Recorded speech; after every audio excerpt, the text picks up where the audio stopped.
Today, from NRG Stadium in Houston, Texas, it's Week 10 of the NFL on EA Sports.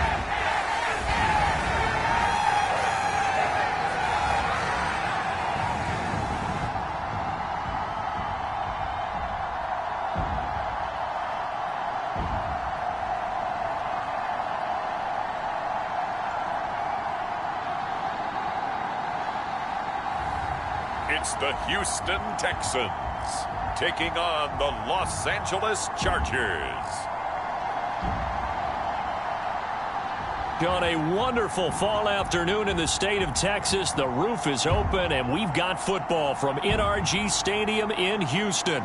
Today we hit double digits, Week 10, and we've got a good one in store, as it'll be the LA Chargers taking on the Houston Texans.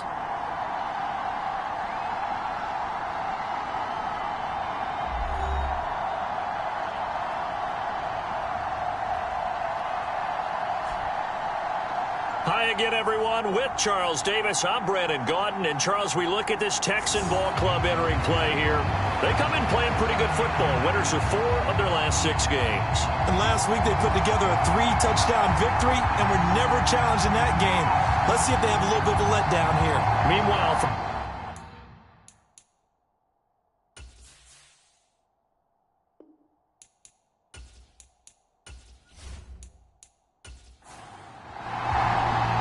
and we are underway from NRG Stadium in Houston.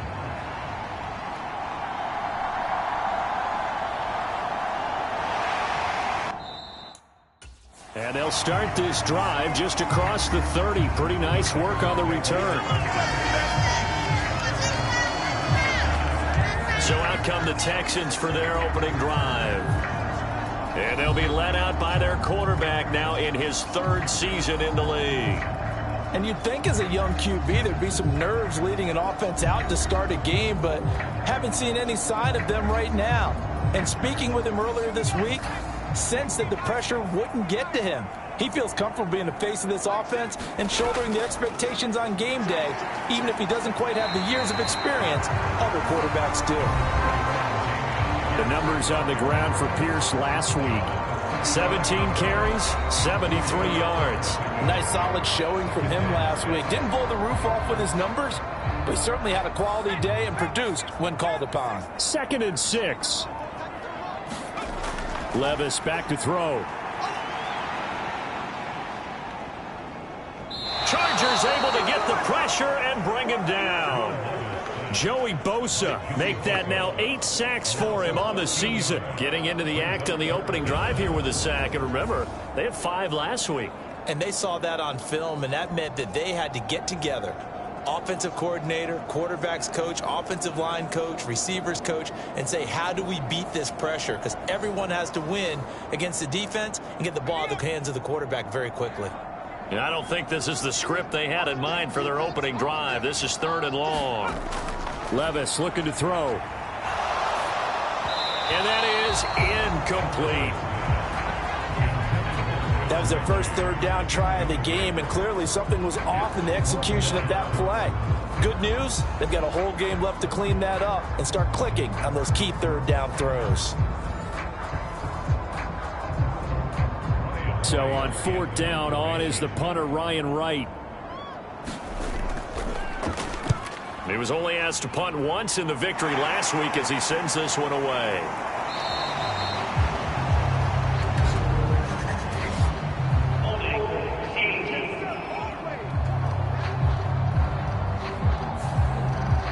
So the special teams penalty cost some yardage there as they come out on 1st and 10. He'll look to throw. Over the middle, it's complete. And they'll get it all the way up about 5 yards shy of midfield. 25 yards there on the catch and run. And let's face it, that what we just saw there, not a surprise, is it? I mean, this is what he does well. And if you don't tackle him as soon as he catches the ball, this is the end result. Big yardage afterwards. Got the speed, the agility, so good with run after catch. And we're only in the first quarter, so they better get a wrangle and a hold on that quickly. Yeah, you're exactly right. And what's really difficult to try and defend him is if you want to press him so that you get him on the ground quickly after the catch, a lot of times he'll just run past you at the initial point of contact, and he'll go deep. Call it a gain of 6 on the play, and it's second down. And they'll use him out in the backfield, and sometimes quite a bit. They're just trying to get him touches any way they can. 4 catches a week ago, there's another one right there. Now he dumps this off over the middle. A gain of 5, good enough for the first down. Well, we know he can run the football too, but he's a good pass catcher. That's been on display here, Charles, on this opening drive. And we certainly have seen the benefits of what he did in the offseason, which was spend more time with wide receivers, working on routes, working on cuts, in order to make himself a more complete running back and even more of a threat downfield. On first down, he'll drop to throw. That's caught by his tight end, Gerald Everett. So the completion good for 7 there, and that's going to bring up second down. Back to throw. Oh, a ball batted in the air, and now it's intercepted. Picked off by Christian Fulton. And the Texans are going to take over at their own 30-yard line. Well, this had trouble written all over from the start. He's got 2 extra defensive backs in the game he's got to deal with. They're in a dime set. So everywhere he's looking, he's seeing a different color jersey. And sure enough, this one winds up being intercepted. So now we get set to see Houston for their second drive of the ball game. These guys definitely hoping for a better showing than their last appearance. They couldn't really even move the football much beyond the shadows of their own goalpost, Charles. We'll see if they can get a better, more sustained drive going here. Yeah, and every team that we ever talk to says the exact same thing. When you start a drive from that deep in your own territory, the goal is a minimum of at least 2 first downs, because even if you have to punt then, you change the field position, right? You flip the field a little bit. They didn't get that done. This time they want to string together a nice drive and help themselves out. And that'll be incomplete. Took a pretty good shot as he tried to pull that one in. Couldn't hang on, third down. Here's Levis. A short one going to be taken in here by Schultz. And he'll get this only to about the 38 as they stop him a few yards shy of the line to gain. A gain of 8 there on the play. And it'll be fourth down. I thought they might take a shot down the field, but instead they ran a little drag route there. I think they were hoping he could catch it and run away from the defender. But a really good job keeping the play in front of them, and they force a fourth down.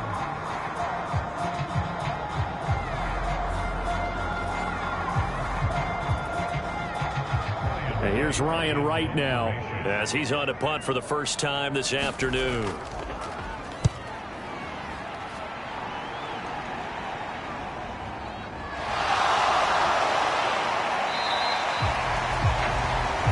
It's a 45-yard punt, but a decent return there of 9 yards.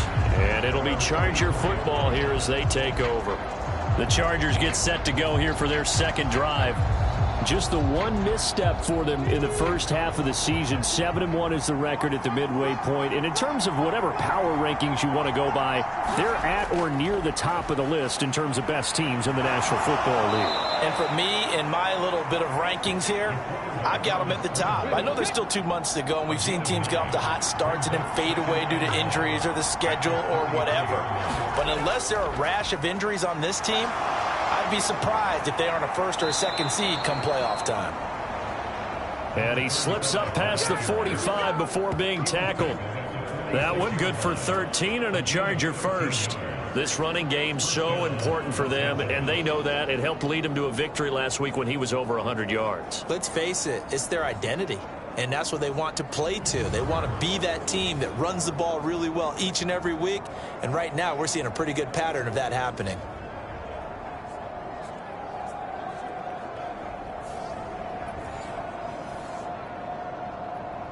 Back-to-back good plays have them on the move on first down.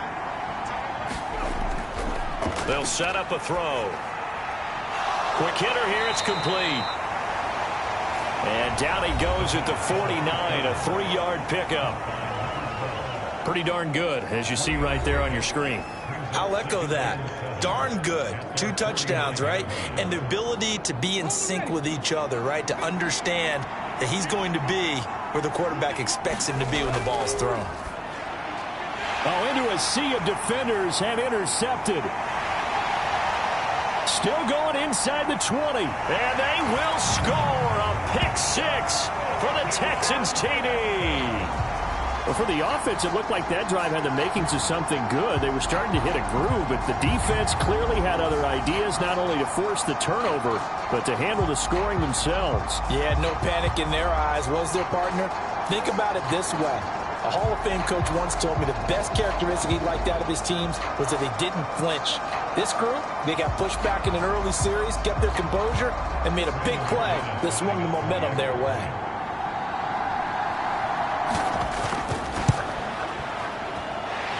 Extra point from McManus is good, and it's now a 7-0 game. So the defense creating some points, not only getting the interception, but then returning it to the end zone for the pick 6. So they'll get another shot on offense following that pick 6, and now the kick is away. And Patterson not going to return this. It'll come out to the 25. Here's the Los Angeles offense as they get set to take possession. And job one here, Charles, just keep possession of the football. 2 drives, 2 turnovers to this point. You're exactly right, Doctor. Hippocratic oath. First, do no harm. And right now, they're harming themselves on offense. I like that. No one is mistaking me for a doctor, though. But thank you, Dr. Davis. They'll start this drive out on the ground. Escapes the defender. And he'll be taken down, but not before they work it across midfield. 41 yards rushing for him now in his first 2 carries of the ball game. Exactly what they needed right there, because they needed to use the ground game to take some pressure off, because the quarterback's been struggling a little bit.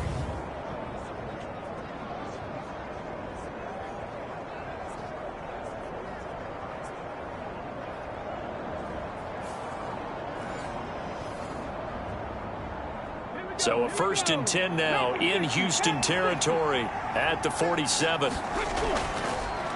They'll keep it on the ground. Porter down to about the 45. You look at the defense for these Texans.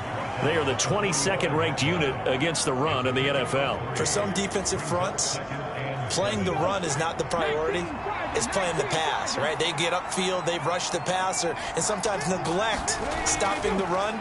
That's something that they have to work on and reverse a little bit. Make sure you play the run on your way back to the quarterback. And the line to gain here is the 37 on 3rd down. Now back to throw. And that will be incomplete.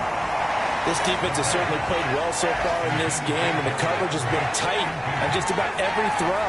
Forced a few here so far in this game, and now it brings up 4th down. Cook now on to punt as he gets this one away. And this will be out of bounds, and they spot it at the 15-yard line. Not too bad. Heading out is the Texans offense as they get set to take over here.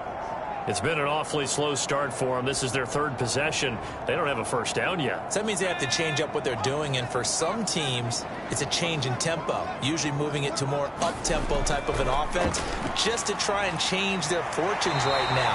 What they've been doing so far isn't working. Maybe they'll do that. And that's good for a pickup of 10 yards, and they'll be left with a 2nd and about a 4th. Well, this defense for the Chargers, they played really well in the win over the Raiders a week ago. And the big difference in the ball game, their ability to force turnovers, 3 of them, in fact. Being able to take the ball away, give it back to their offense, that's something that's emphasized each and every week, and they carried it out.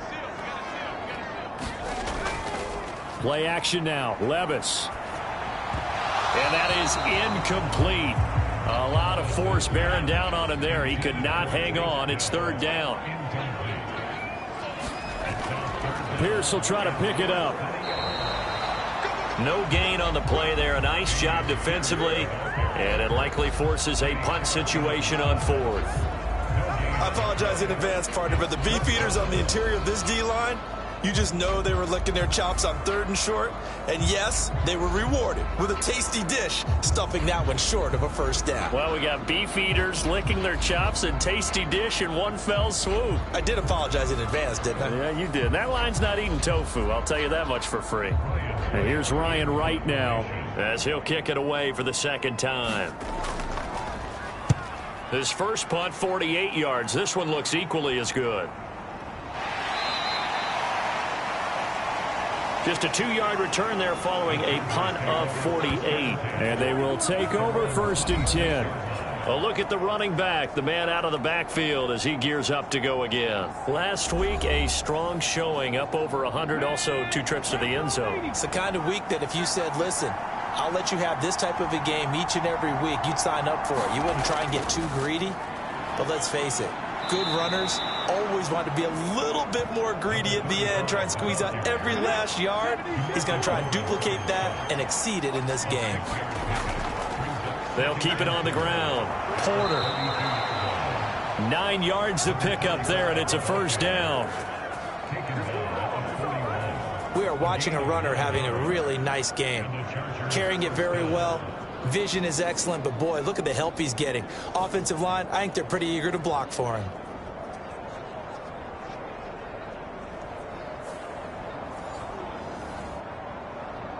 Let's go now. They keep Cardinal. They keep Cardinal.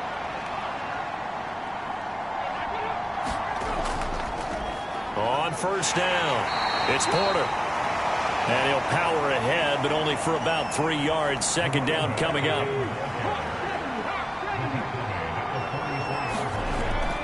Now they'll switch it up here and look to throw. He'll get this complete to Kadarius Toney. And he's going to be taken down with another 1st down as the stop's made at the Texans' 28. A really good pickup of 28 yards. Well, there's no disputing. He's made some poor throws in this first half, but this was a good one. And you can bet this is an offense that isn't going to pull back. They believe in what he can do. So all you can do is look forward, and they pick up a 1st down. So a 1st and 10 now in Houston territory as they've got it to the 28-yard line.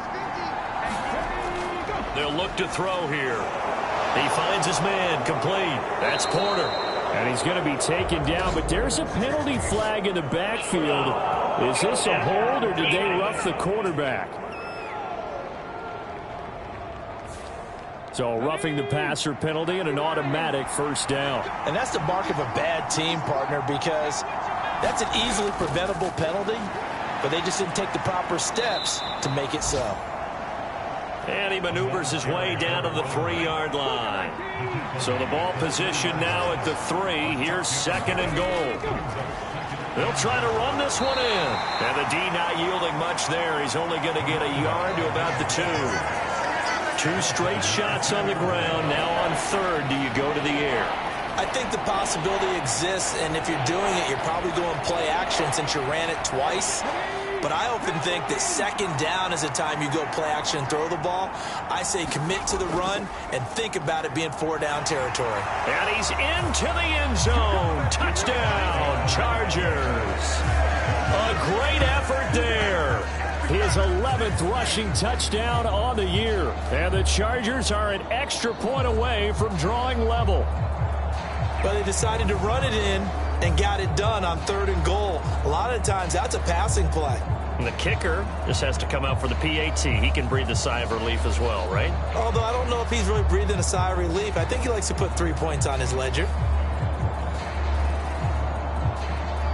Kaimi Fairbairn on for the extra point. It's up and good. So these teams match touchdowns here in the first quarter, and we're tied 7-7. So that winds up a 7-play drive all told. And it's culminated by a 2-yard touchdown run.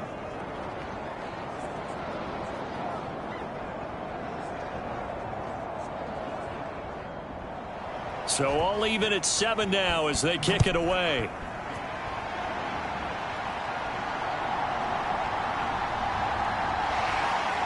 And able to get this out to the 25.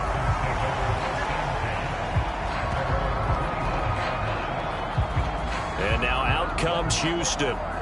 The results for them so far not that great. Well, not good at all. 3 drives, 3 punts. Yeah, and now what you're doing is you're looking at your play sheet. You're trying to figure out what you're going against defensively. I wonder, are they showing them something they haven't seen or anticipated in practice, and maybe that's throwing them off? Or do they just have to go to a different play calling section and try and run some offense that way? That is caught by Dell.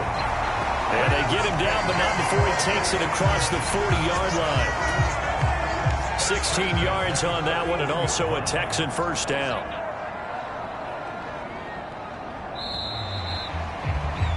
Seven, our score after 1. Ready for the second quarter from Houston. It's the Texans in possession of the football, as they've got it with a 1st and 10. Here's Pierce on the counter. And he's going to get this all the way down inside the 35. The 2 big plays right in succession as this one goes for 27. Good, strong, explosive run that started inside, which means you've got to control those defensive linemen, the defensive tackles, the nose guards. Those guys have to be controlled. How about the offensive line, the job they just did? Yeah, key that A-gap usually on those runs, right? That's where it all starts, because everyone wants to kind of control that area. It disrupts things from the defensive side and the offensive side. As we just saw, it opens up possibilities. Now this one complete downfield on the left side. And he's got this down almost to the 20 before he's dropped. Back-to-back nice plays, 12 yards that time and a first down.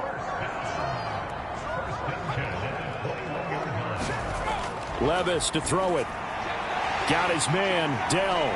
And the result here, a pickup of 8. Leaves him with 2 to go on 2nd down.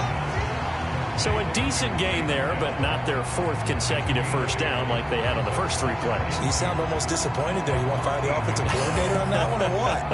They'd gotten into a rhythm. I thought they were just going to keep going. Well, almost a win for the defense, but if that's your win, you're not doing very well right now. Levis now on 2nd down. Caught left side. Here's Dell. And he takes it inside the 10 to the 8 before he's out of bounds. They'll run here with Pierce. And they'll get this from the 8 to the 5. Pickup of 3. Just not a whole lot of room to operate there on that carry. No, not at all. They did a really nice job staying in their proper places and not allowing any lanes to open up.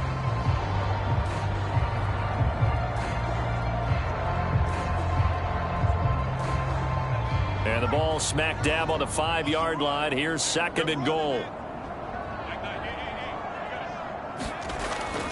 Well, they go play action. Here's Levis.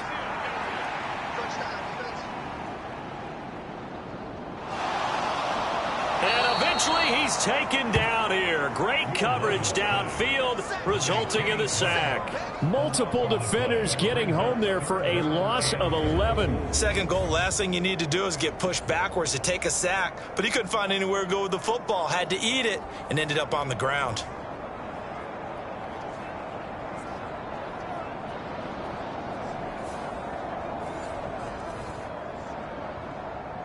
They've been denied touchdowns in the red zone twice already. Here comes 3rd and goal. They'll try to run with Pierce. Call it no gain on the play, so no help there. And now 4th and goal. This situation in the 4th quarter, you go for it. But here, take the points. If you go for it here and don't get it, you and I are missing our plane, and we're going to the post-game press conference to hear him justify it. Because the next thing we'll see is the owner walking in announcing a firing. There is no way he goes for it here. Get the field goal. It's the first half of the game. You've got time to make it up. Now McManus will line up for the field goal. This will be a 34-yard attempt. The kick by McManus is good. And they take the lead here now at 10-7.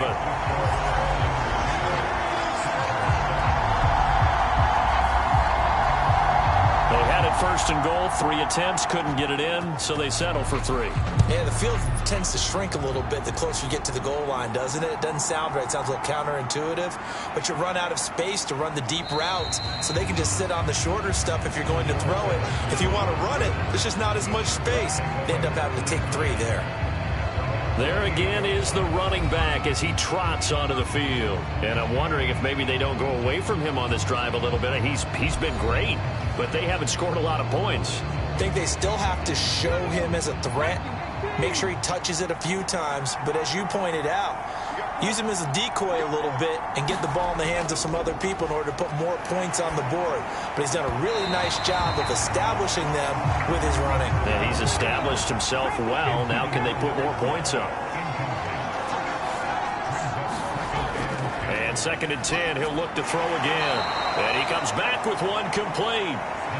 He'll be hit down at the 33, 5 yards on the play. One thing you're hoping for when you run drag routes, you're able to hit a receiver in stride, and he can pick up a lot of yardage after the catch. But in this situation, the defense was effective, able to stop him before he could get a good head of steam going.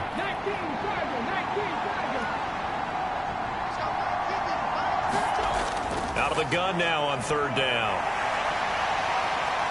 And he'll be touched down here, but not before he does pick up the first.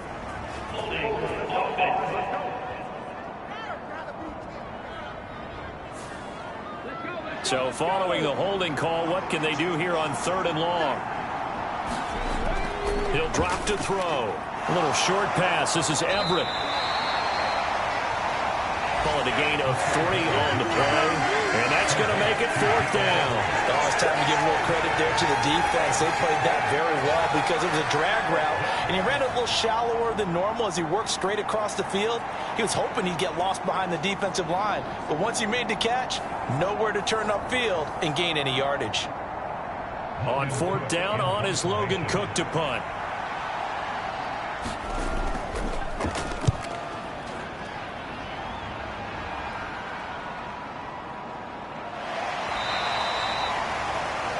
We'll call that a punt of 54 yards. Well struck. And the Texans will take over with a 1st and 10. And here comes the Texans now. And they're not going to play this conservative, I don't think. They had the field goal last time, and they're up, but they're looking to put a drive in the end zone. Oh, I agree with you totally. No one goes out on the field and says, all right, let's just settle for 3, except in certain situations, trying to ice a game, that sort of deal. Most of the time, it's end zone, and that's what you're thinking, and I believe that's exactly what they're thinking as they begin this one. Yeah, no quarterback ever goes out there saying, hey, let's get 3, right? Not one that I've ever met. Part of the thinking when you bring in extra tight ends, you're hoping that each of your guys gets those one-on-one blocks and creates a crease for your runner. You know what the converse is, though? You've got to win those one-on-one blocks, and when you don't, that's the result you end up with.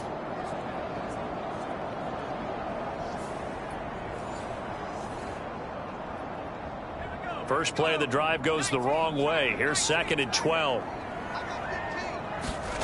Back to throw, it's Levis.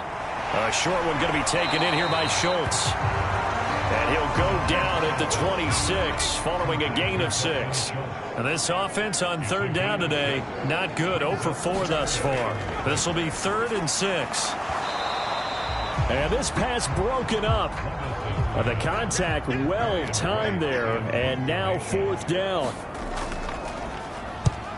He's been a busy man here in this first half as he gets it away. It's a 42-yard punt. They keep him to just a yard turn. Getting set to go again. The air attack a little bit more. I think so, because now you can throw play action off of being able to run the ball effectively. And oftentimes you might want to just swing your back out of the backfield, get the ball in his hands in open space, and just don't get totally away from running it, because some of these runs now, they may pop bigger as the game goes along. Yeah, they've been good with the run so far. Up the middle they go. Porter. They follow up the gain of 5 by only getting 1 there on 2nd down. They'll come up facing 3rd and 5.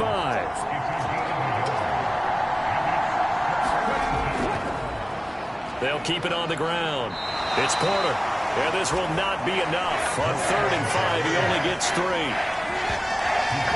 Another down on the scoreboard, but the urge to go for it is almost irresistible here on 4th and short. Yeah, I know they're on their own side of the field. I was going to say. Normally, I would say punt the ball away, but I'm feeling it. I say go for it.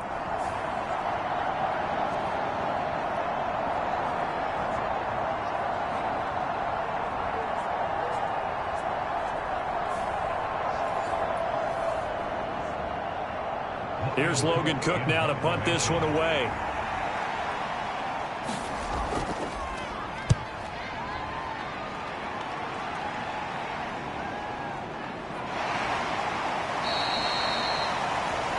It'll be a 48-yard punt.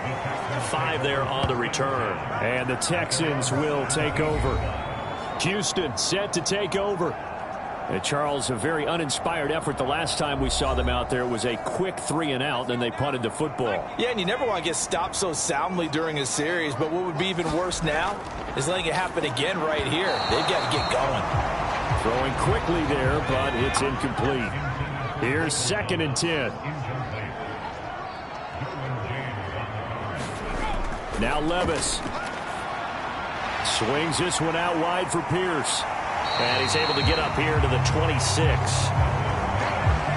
Here now, 3rd and a yard.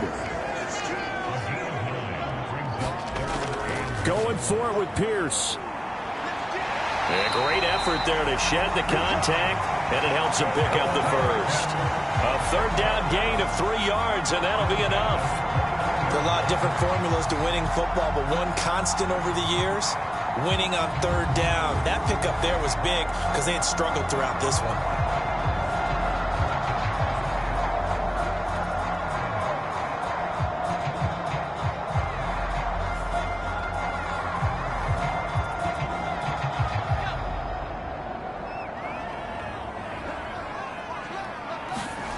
Levis now on 1st and 10. A throw out wide, going to be incomplete. Now a 2nd and 10. Levis. Nowhere to go here. He lost the football and picked up by the Charger. And they are going to score on the fumble return. Touchdown, LA. So the big fella gets on the scoreboard with a return for a touchdown. Good thing he didn't have to go too far, though. You know the trainers were very happy about that. Imagine having to go get him in the end zone, escort him to the bench, and give him the oxygen. They were loving the fact that he got in without having to run very far.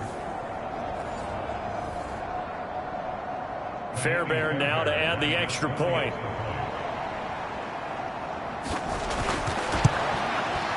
And that makes it 14-10.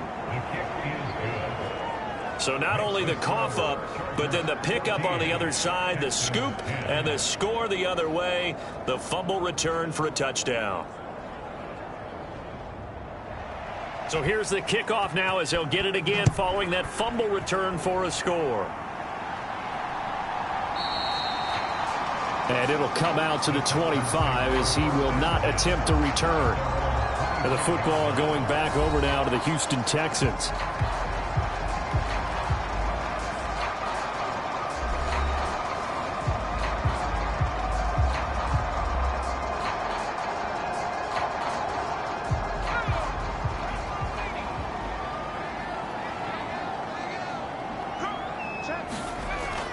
On the ground, it's Pierce to begin the drive. And he gets this one just shy of the 40. They'll mark him down at the 39. 49 yards rushing now on 8 carries for him so far. Defensively, they were in the 3-4, and that O-line just dominated the D-line there. Let's go with a verbal telestrator here because that D-line has a nose over the center, and it has the 2 defensive ends over the offensive tackles. That means the guards don't have anyone over the top of them. That creates a natural bubble inside where they sprint upfield, take on the inside linebackers, and if the back hits it fast enough, there should be space to run. Off the play fake, Levis. Looking long for Thomas. And it is incomplete. Good positioning there downfield to break that one up. Not only did he have a chance to scan the field there, it felt like he had a chance to scan it twice. The protection was that good. Unfortunately for him, the coverage downfield, equally good. After the incomplete pass, here now is 2nd and 10. Levis sets up to throw here. To Pierce, they set up the screen. And he'll be stopped right at midfield. A pickup of 11 and a Texans first down. 2 minutes remaining in this first half of football.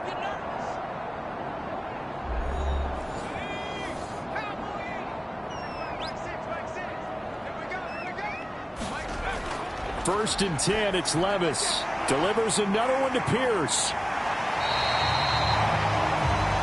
7 yards there on the first down screen play. Levis trying to get his guys set as quickly as possible.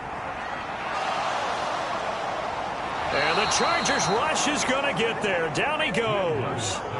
They'll get to the line here, but remember, it's also 3rd down. And that is incomplete. And here's Ryan Wright now, as he'll punt it away for the 4th time today.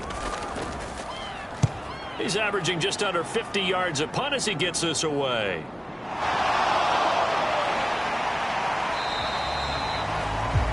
They'll score that a 36-yard punt, and out will come the offense as they take over. A look at the running back, the man out of the backfield as he gears up to go again. And he's well on his way to a 100-yard game. He's already more than halfway there. We're only in the 2nd quarter. And what I've always loved about running backs is they'll tell you, I had no idea how many yards I had. Right. Those guys have an innate sense of where they are in a ball game and how many yards they've accumulated, because you know they're always working towards 100. He's been working well towards 100 here. Once again, they'll come up on the 26-yard line, 2nd and 10. Back to throw here. Good footwork at the 30, and they get him down, but not before he takes it across the 40-yard line. The Chargers going to signal for the first of their timeouts, as the clock will stop with 45 seconds to go in the first half. Back to throw now on first down. Throw left side, complete to Tony. Now the Chargers will use the 2nd of their timeouts, as they'll stop it with just over 40 seconds to go in the first half. 2nd and a couple.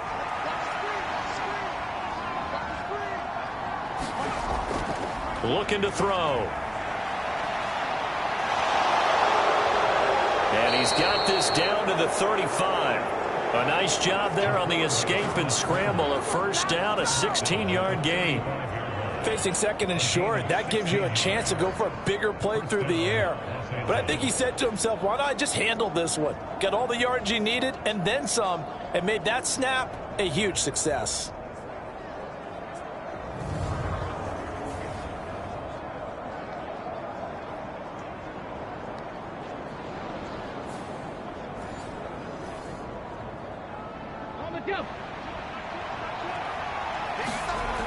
They'll look to throw here on first down. Steps away to his left. And he works his way past the line of scrimmage and then slides to a halt. So we've reached halftime here in a 4-point game. As we'll get you over to Orlando, where standing by is Jonathan Coachman. He has our EA Sports halftime report.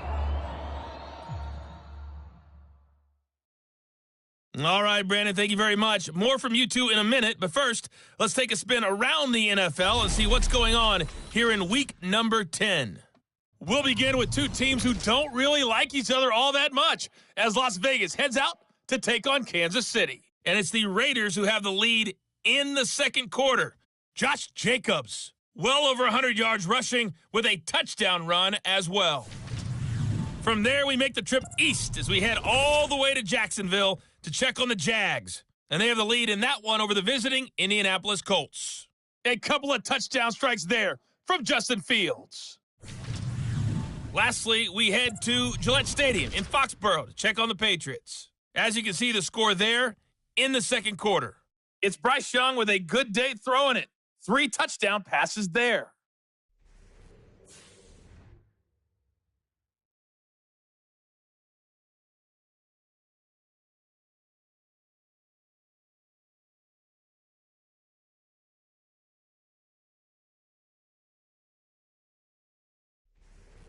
Okay, Coach, yeah, adjustments likely going to play a big role in this third quarter in what's been a tight contest so far. So the Chargers will start the second half with the lead and the football as we're underway in the third quarter. A solid return, pretty good field position. They'll start at the 32. So here are the Chargers to take over. They were winners last week, defeating the Raiders, and right now they're in the driver's seat here as they start off 1st and 10.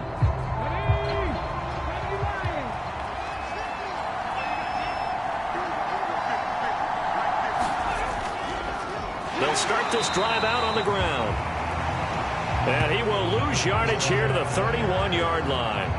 Officially, it's a 1-yard loss. That's going to bring up 2nd and 11. Well, that was not what you would call straight line pursuit for a middle linebacker to make this play. He's got to work his way through the clutter to get to the ball carrier on the outside, and he does exactly that. That's called avoiding the trash. After the loss to start out, here's 2nd and 11. They'll set up to throw. A little short pass. This is Everett. So the completion good for just 3. And 3rd and 8 now. Completion was given up, but that's why you play zone defense, so that you can have people around the ball when it's caught, and you don't give up much run after the catch. 3rd and 8.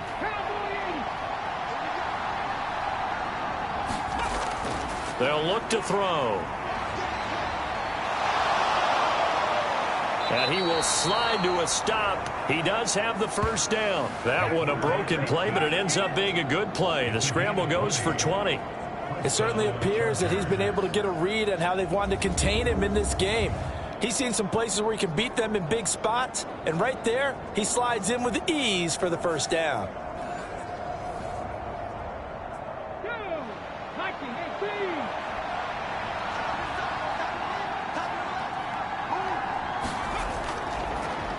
They'll run on first down. Porter.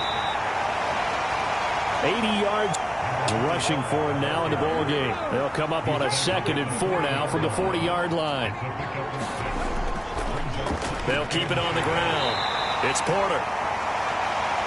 And this winds up a pickup of 2, maybe 2.5 to about the 39. Ladies and gentlemen, that is a force of nature at the defensive tackle position. Yes, he's as big as they come, but still plenty agile. He's able to make a nice play there to swallow up the ball carrier. A good chance this is 4-down territory if they're unable to convert. But right now looking at a 3rd and 3. Now a handoff up the middle. Porter. Just a 1-yard pickup there, and it'll be 4th down.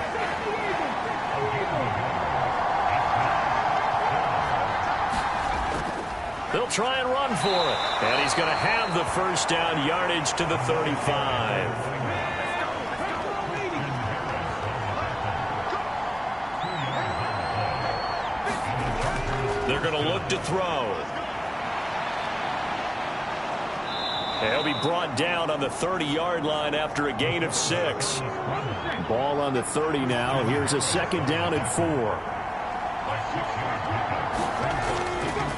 He'll look to throw. And he's going to be taken down with another first down as the stop's made at the Texans 16. Opted to run for it. The decision a good one. Picking up the first, getting 14 yards on the scramble. As he came to the line of scrimmage, he knew he didn't need much to reset the chain. So when he saw the space he needed, no hesitation. He went to the marker and got his guys a first down.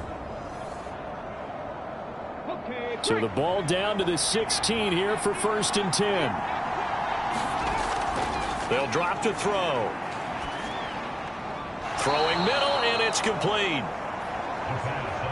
So give them 5 yards there on the pitch and catch, and it's 2nd down. Now a shotgun snap as they'll look to throw. Toward the end zone, but that's going to wind up incomplete.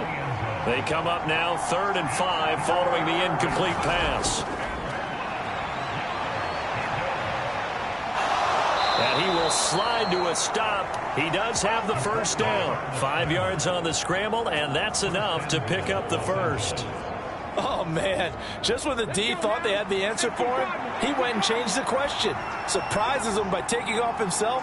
He's able to set up his offense pretty with a 1st and goal. And it's caught. That'll bring up 2nd and goal after the gain of 5.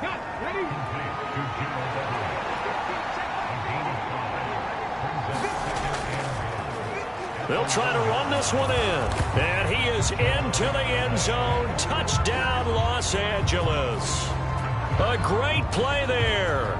His 2nd touchdown of the game, giving him 12 on the season.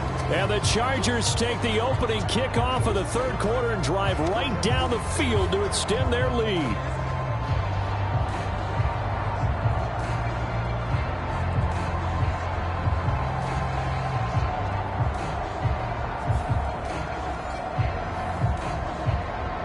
On for the PAT, Kaimi Fairbairn.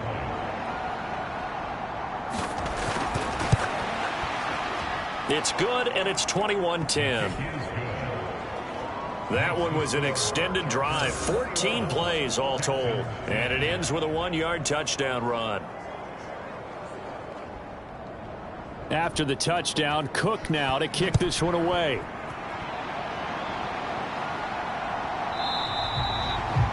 No run back here, down to a knee, and this drive will start at the 25. Here's the Texans offense now, readying for their first possession of the 2nd half. Well, the opposition laid down the challenge, an opening drive touchdown here to start the 2nd half. And, Charles, now you feel like this group needs to get an answer because this all of a sudden is a 2-score game. Yeah, you're right about that. What was a small, manageable spread to overcome, a little bit more daunting now. I think you're exactly right. Pressure is on because you don't want them getting the ball back with a chance to really extend this lead out.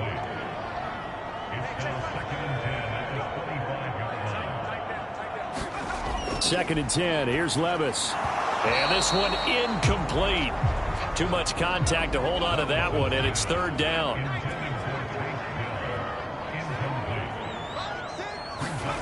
Levis out of the shotgun now. And that's going to be incomplete. The coverage too good there. The contact popped the ball free, and it's 4th down. So they're forced to punt on 4th as this one's away. Taking it about the 36. So a change of possession here on the punt. And it will be 1st and 10 as they take over. There again is the running back as he trots onto the field. He is hoping to find the end zone for a 3rd time, and we sit now in the 3rd quarter. And nothing would excite him more, but I think even more so, his offensive line. Anytime you've got a guy scoring that many times, that means you've done a really nice job in front of him. You're always giving props to the big fellas up front. It's always a good idea. Those are some massive men. 98 yards for him on the ground now on 18 carries. That's pretty much meat and potatoes right there, wasn't it? Just go right at them and let your big horse charge up the middle. Not too fancy there, was it? Nothing fancy at all, challenging that defense, and on that go-around, the offense won the challenge.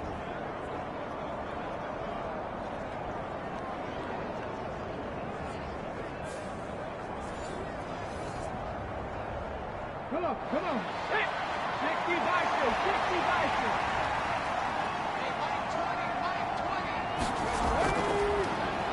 Running game working. They'll stick with it on 1st down.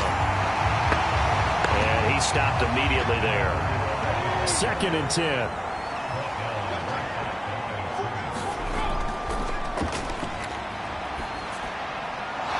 A throw over the middle taken in. And he's going to be taken down with another 1st down as the stop's made at the Texans' 32-yard line.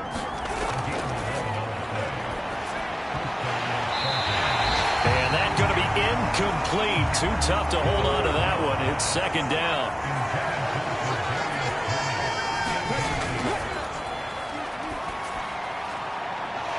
Looking downfield, and that's caught right side. He's got his man. And all the way in for a Charger touchdown. A great effort there. His 6th touchdown of the season. And the Chargers are able to stretch out their lead. Great corner route there. Not only able to catch it, turn it upfield, and get into the end zone. It usually involves a little bit of an extra move, doesn't it? You've got to get them thinking that you're moving to the middle of the field and you're breaking away to that corner. Boy, that was well executed. Fairbairn now to add the extra point.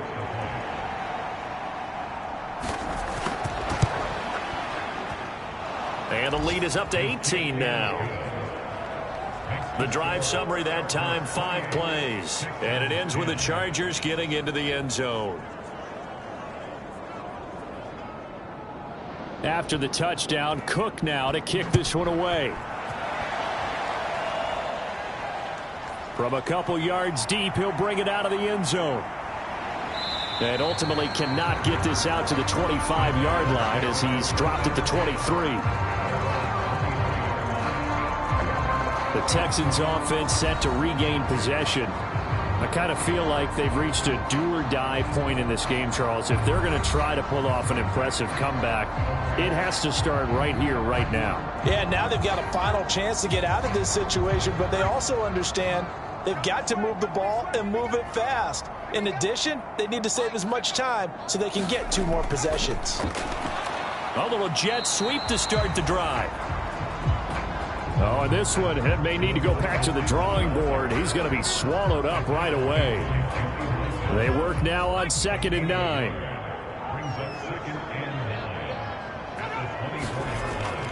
Pierce takes it straight ahead. And he'll be stopped up at the 26 after a gain of only a couple. These guys have punted 4 times already, and they're staring at a 5th, barring a conversion here on 3rd down. Out of the gun, they'll look to throw. He rifles one, and that's going to be intercepted. And he brings this one back. It's a pick 6 and a Charger TD. Well, whatever adjustments they're trying to make over on that sideline, Charles, this defense, they just seem to be a step in front of them and not giving them a chance to implement any of those changes. And here, a pick 6, and they widen the lead. At least a step ahead, maybe even 2 steps. And right now, they are thinking hard about putting this opponent away. That turnover, it grew their lead and just totally deflated that offense. Now these next couple of series, you can take them out of the game entirely if you continue on this pace. Fairbairn good with the extra point. And they open the lead up now to 25. A heck of a play there defensively, getting the interception, navigating his way into the end zone for the touchdown. So they throw the pick 6. They'll get another shot at it now as this one's in the air. And he won't return this one. He'll go down to a knee, and they'll start at the 25.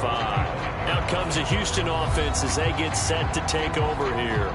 Well, we haven't exactly been treated to a nail-biter in this one, CD, and if they cannot score here, this one's pretty much all but over. Are you saying that you feel like people are starting to think about getting out of here, maybe beating the traffic in order to get home or to their final destination? Yeah, I don't think there's a whole lot of reason to hang around, especially if they can't score here. Yeah, you're right about that, because it has been pretty clear who the better team has been in this one. And in a league that we talk about every game being a one-score game as we go into it, watching this blowout, let's just say it's been unusual. Now they face a 3rd and 10 after back-to-back incompletions.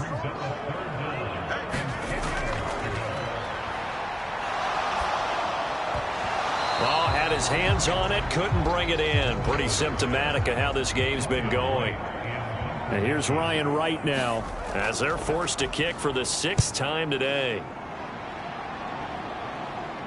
And a fair catch called for and made just inside the 35-yard line. 37 yards on the punt with no return. And it'll be Charger football here as they take over. So out come the Chargers. This drive here beginning probably with a pair of motivated groups. Remember, the offense scored a touchdown on their last time out, looking to repeat that in Charles's defense. They were very frustrated after giving up 6 the last time on the field. And frankly, it's just a battle of wills in a lot of ways, because you know they're both motivated, they both game plan for this drive, and they both have specific outcomes in mind.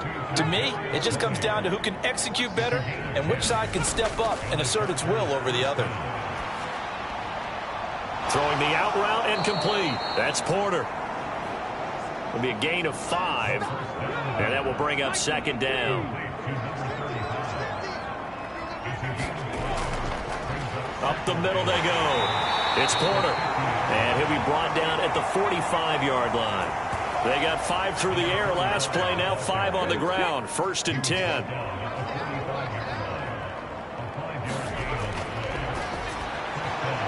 Now this one to his tight end out on the right side. That's good. The completion there for 7 yards, and it'll be second down.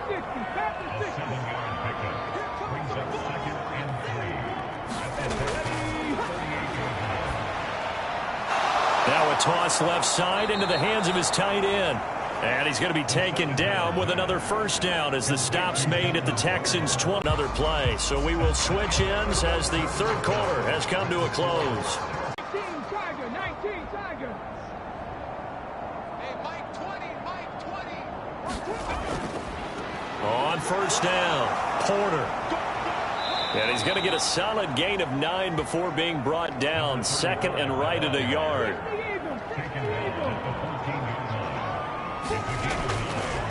They'll keep it on the ground. It's Porter, and he'll go down here at the 12-yard line. From down at the 12, it's 1st and 10.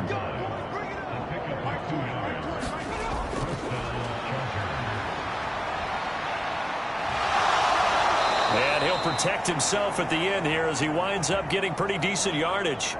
He'll get 10 there all on his own, but it'll be second down.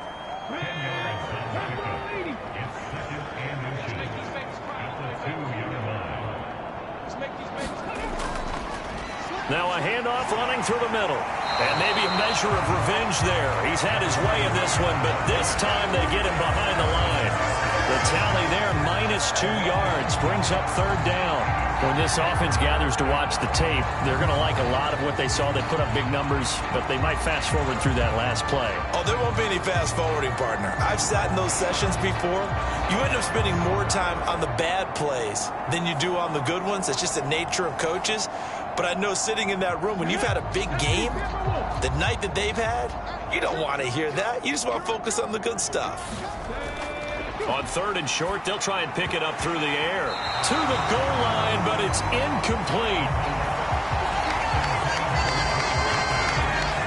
A CD, they're up big, but they're still passing it. I mean, this is an offense that's had a lot of success in this game, and seems like they're just having fun out there.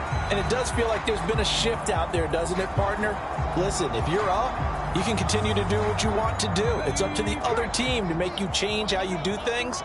They'll continue to throw it around until stopped. They'll run for it with Spiller. They'll get neither the touchdown nor the first down. And this 11-play drive is going to lead to nothing on the scoreboard. So we were looking at each other up here in the booth when they went for that saying, oh, wow, talk about trying to add insult to injury. Some teams are just like that. You know, some philosophies, some coaches are like, look, when I got a chance to put some more points on the board, I don't care what the situation, I'm going to do it. And they're also the same coaches as a general rule that if someone does it to them, you won't hear people protest out of them. That's just who they are. And that one too wide and incomplete.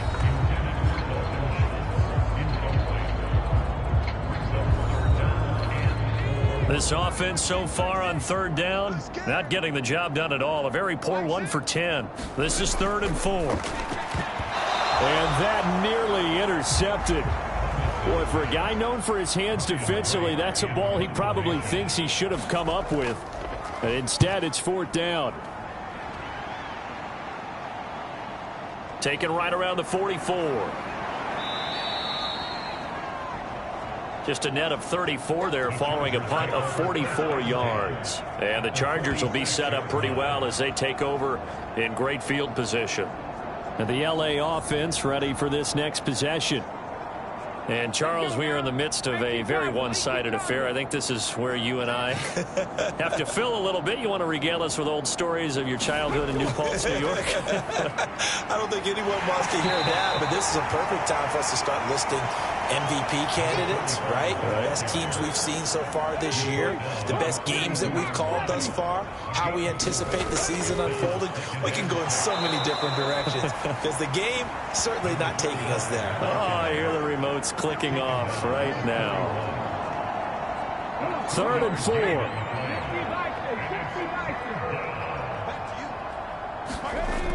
Now they'll throw here out of the gun. He finds his man, complete. That's Porter. And I don't think he got there, no. He's short by maybe a foot, maybe. Call it 4th and inches.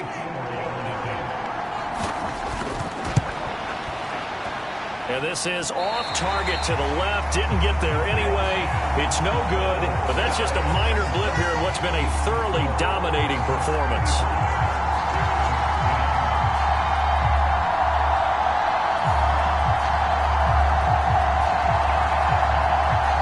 Houston's offense taking over again.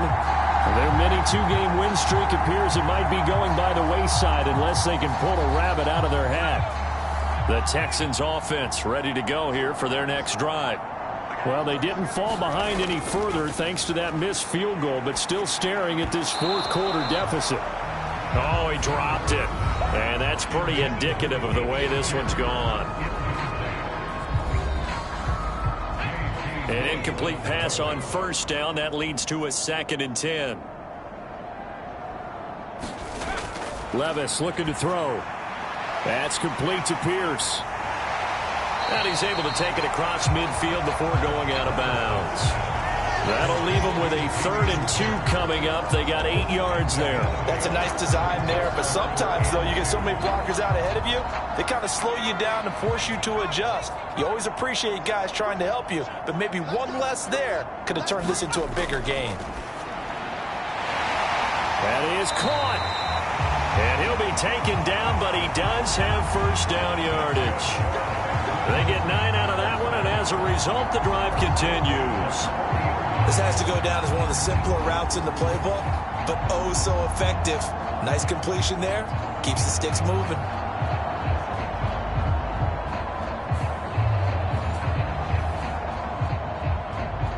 So signs of life in what's been a dormant offense in this 2nd half. Here's 1st and 10. Levis to throw once more. That's complete to Dell.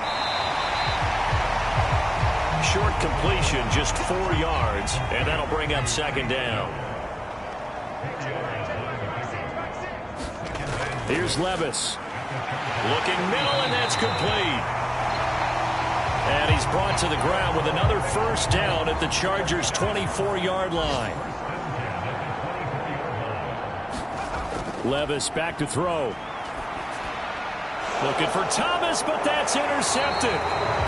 And the Chargers are going to get the football here as he gets this up past the 20-yard line.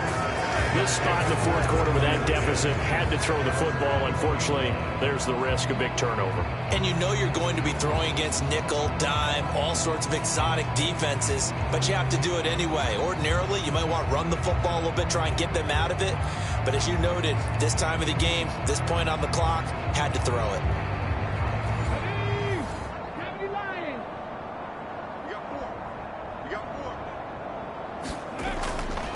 They'll start on the ground here on 1st down. Up past the 25 to the 26, a gain of 5. So from the 26-yard line, here's 2nd down and 5.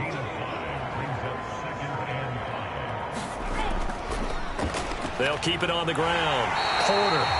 And for one of the few times here today, this run's not going to go anywhere.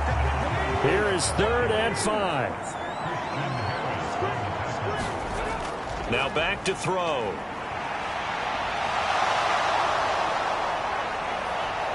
And brought down, but not before reaching the 45-yard line. The coverage may be too good that time as he breaks away for 19 with his legs and a 1st down. These are running back numbers that he's accumulating right now.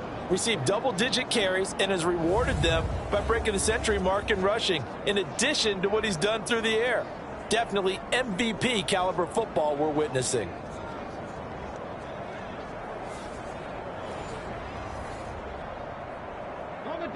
Three tight ends in the ball game here on 1st and 10. Now a handoff up the middle. It's Porter. Now he's going to get this all the way down inside the 35.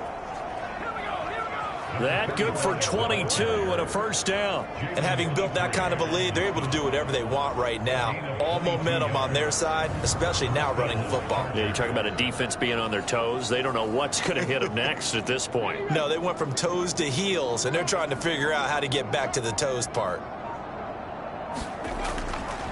Right back to him on first down. And he'll power ahead, but only for about 3 yards. Second down coming up. Well, that's just a pile of bodies there, and that's when you kind of find out who's a tough guy, right? Who can stand up and make a play. It was only a 3-yard run, but for both sides, they had to walk away from that feeling like, okay, I can stand up when the going gets tough in here.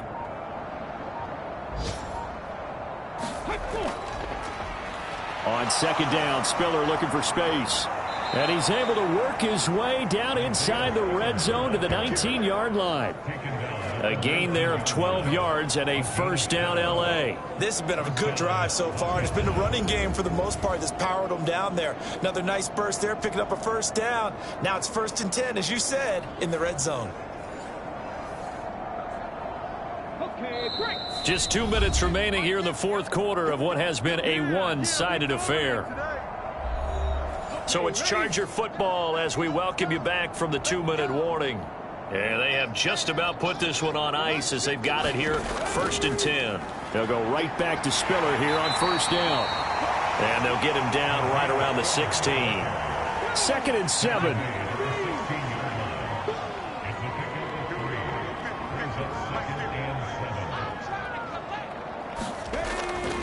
Again on the ground, again it's Spiller. And he will get into the end zone. It's another touchdown. This thing is ugly. This has just really been a solid second half from them, CD, as they add another touchdown to the lead and they start to pull away in what was once a close ball game. Yeah, they actually put the Jets on in this one, didn't they? Put a little cherry on top with that touchdown. Now we just got to play out this final minute, and they'll get a chance to celebrate a very hard-earned victory.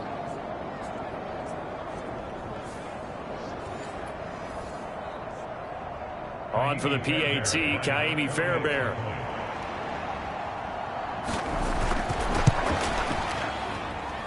Now this one was over a while ago as they just add on to their big lead. So an 8-play drive covering 80 yards. And it was Isaiah Spiller capping things off with a touchdown run.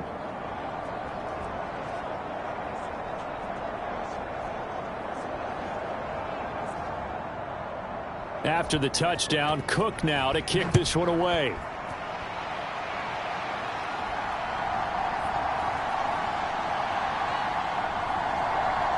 And he'll be stopped up at the 25.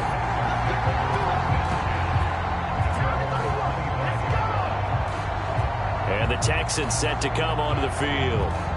Where we stand right now in the fourth quarter, this one pretty much out of reach. And, Charles, I know they're going to be disappointed about several things with this ball game, but the self-inflicted wounds, they've had several turnovers. You would have to think that's going to be something they're going to discuss heavily in the film session in the coming days. You're absolutely right about that, partner, because they're going to have to sit in that film room and watch every error that they made and figure out how to not do it in the future. And mentally, I think a lot of the guys are already starting to think about, okay, how do we put this behind us and get better for the next time out? This, they'll use as motivation for the rest of the time that they play to hopefully never be in this type of situation again. Back-to-back good plays have them on the move on first down. Just like that. He'll look to throw. To the right side and complete to Thomas. Now the Texans will use one of their 2 remaining timeouts as the clock stops with 23 seconds to go in the game. 2nd down and 6 now. Check back, 6. They'll They'll look to throw again. That's underneath to Pierce. The Texans going to signal for their third and final timeout. And as the two teams talk it over on their respective sidelines, we take a break. 3rd and 2. And Levis going back to the air. Trying to stretch the field with Schultz. And he's caught on the sideline, but he's not going to have a first down. They say he was out of bounds. So a big call there that brings up 4th. Looks like they're going to keep throwing till the bitter end. This one's long since over, but give them credit. They're going to go down fighting. That one, incomplete.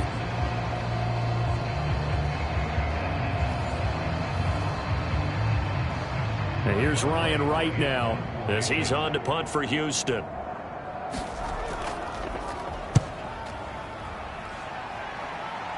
And this will carry out of bounds. Where are they going to spot it now? At about the 18-yard line, it looks like. Here we go. Panther 60. Panther 60. Victory formation time for the Chargers. They take a knee.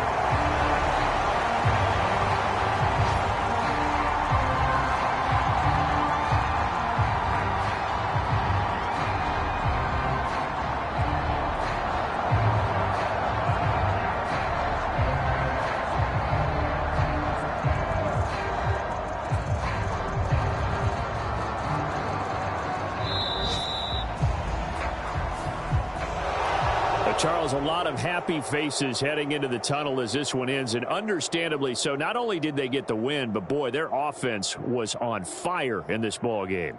And, partner, I have no idea what the top speed is on one of those high-end sports cars. What's the top gear you can get into?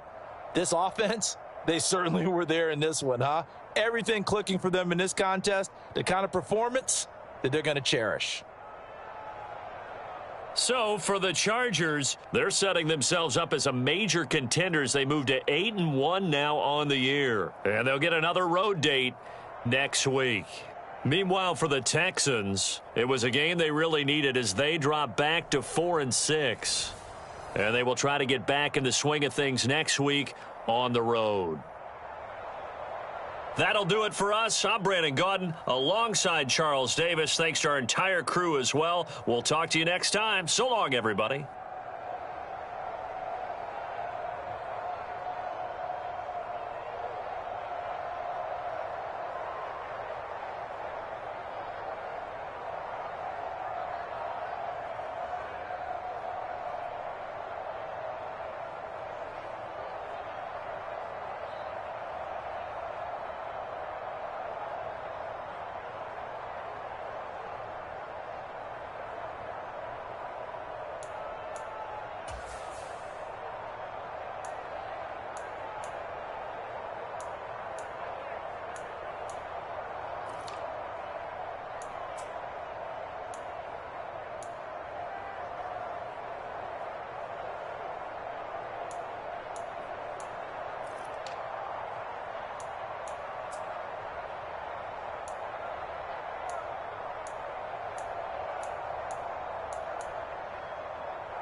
Today, from MetLife Stadium in New Jersey,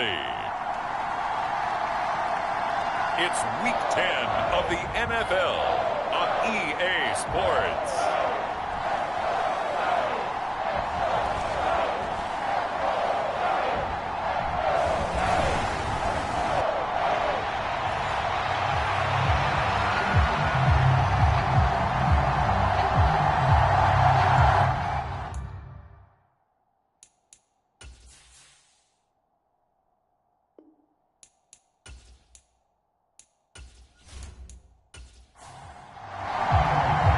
The shadow's starting to get a bit longer. Week 10 of the NFL season is here, and we're underway on EA Sports. And they will elect to not bring this one out as our first drive will begin at the 25. So here are the Giants ready to start their initial drive of the game. And they'll be led out by their third-year quarterback. His game last week reminded me of the old song, Accentuate the Positive, because that's about all he did, right? Yeah. 3 touchdown passes, over 300 yards in the air, receivers happy. And they got the win. Got the win. If you're a running back that likes to catch passes, they're happy as well. Big-time game. And nothing much materializing there on the first down run. He'll get a couple, and that's it. The numbers for Mixon last week, 18 carries, 88 yards. When a winning streak stretches this far, you start to wonder if a team is truly unstoppable. And here's a guy who's been very much the legs that have helped drive this team to wins week after week. And even when teams have keyed on him and tried to slow him down, he's still gotten the job done enough to avoid a loss. Talking with him in pregame, though, he thinks that this week could be his biggest week yet. On third down, here's Richardson. Work in the middle of the field, and he's got a man complete. And he will have a Giants first down as they're able to get the third down conversion. Well, we always hear about the connections some quarterbacks have with certain receivers. I think this guy has a connection with just about everyone. Didn't mind throwing it in there against double coverage to him. Shows some confidence, supreme confidence. Big-time confidence that he would make the play for him, and he did. So from the 39 now, they'll come up on a 1st and 10. Inside handoff to Mixon. And he's tackled a yard short of the marker. Good gain of 9 on first down. Well, this defense for the Bills, they played really well in that win last week against Miami. No matter what coverage was called, they were right in the hip pockets of the receivers all game long, step for step, running their routes with them. Turned out they were right there every time the ball was in the air, and they came away with 5 interceptions in that one. So 1st and 10 now in Buffalo territory at the 48-yard line. Richardson looking to throw this. He'll find Hodgins there complete. Will go down as a gain of 6, and that'll make it 2nd down.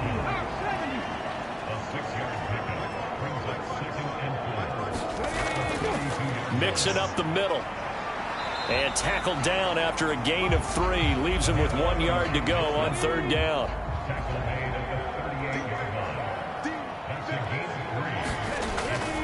They give to Mixon to try to pick it up.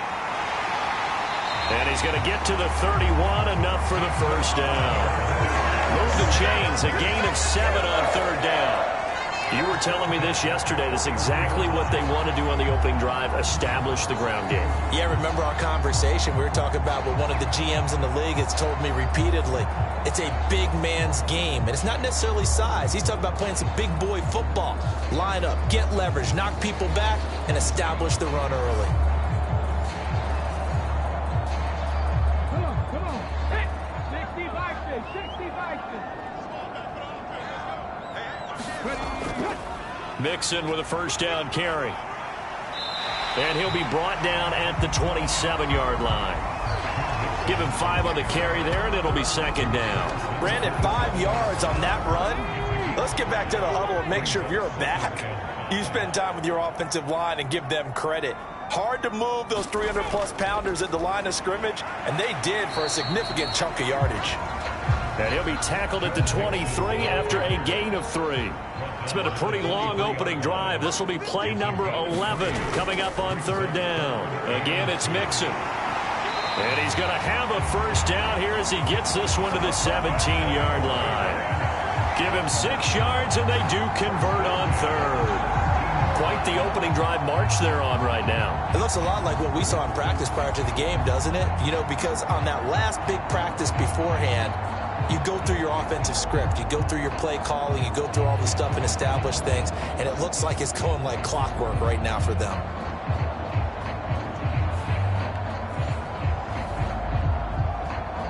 So from the 17 now, here's a 1st and 10. And they'll go to the air now with Richardson. Throw right side going to be caught by Waller. And the Giants are going to have a 1st and goal as he'll be taken down at the 7-yard line.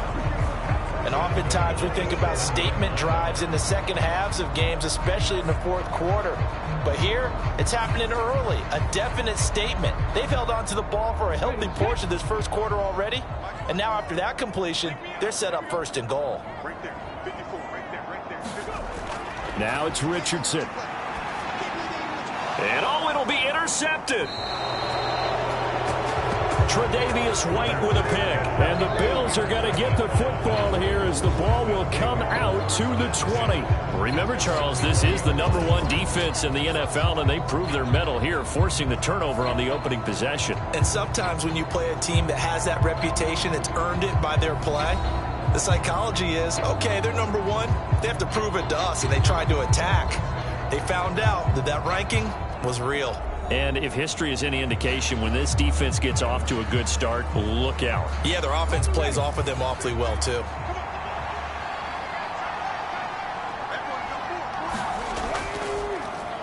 Here's Cook as they begin on the ground.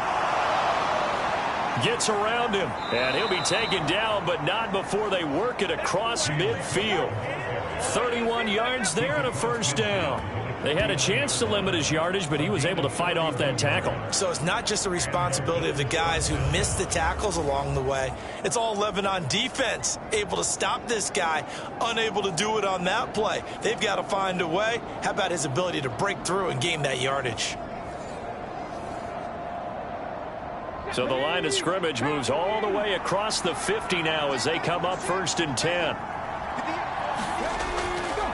Getting the ball is Cook running left. And a 6-yard gain gets him right around the 43. The numbers for him from a week ago. A boatload of carries, 101 yards, and a score. Has 9 rushing touchdowns on the season, so a lot of credit has to go to the rest of the offense because, you know, those big guys up front are doing work. But now, the goal is to get to 10. And don't for a second think that the defense doesn't know that. They'd like to do their best to keep him out of the end zone in this one. And they got half of what he needed there, 2 yards, and it'll bring up a 3rd and 2 more. You talk about this Giant defense.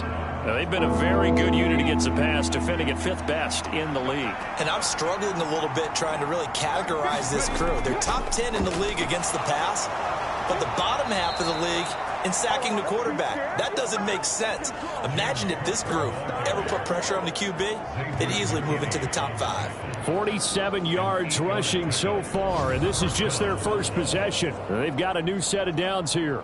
The Bills at 7-1 now on the year, and they come in on the heels of yet another victory. That ran their win streak, Charles, up to 7 now. And I think that last win, that established them and stamped them, to me, as Super Bowl frontrunners. They're playing with extreme confidence, and you need that in order to go all the way. 1st down, here's the run with Cook. And he's going to get a solid gain of 9 before being brought down. 2nd and right at a yard. A nice run here early on. It doesn't take a great play caller to realize you want to establish a guy of his caliber with runs like this early because they'll pay dividends as the game progresses. Nyheim Hines, his first carry. And Hines is going to have a Bills 1st down as he'll take this down to the 22-yard line.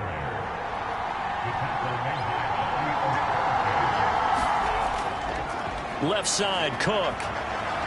And just no chance of turning the corner. He can only get back to the line of scrimmage. 2nd and 10 coming up. Now they'll switch it up here and look to throw. He's got the connection over the middle to Diggs. Here comes play number 9 now as they come up on a 3rd and 3. From the shotgun, he'll look to throw. And that is incomplete. Oh, he had a defender right there with him to force that to the ground. And 4th down now coming up. The kick by Bass is good. And the Bills will take a 3-0 lead.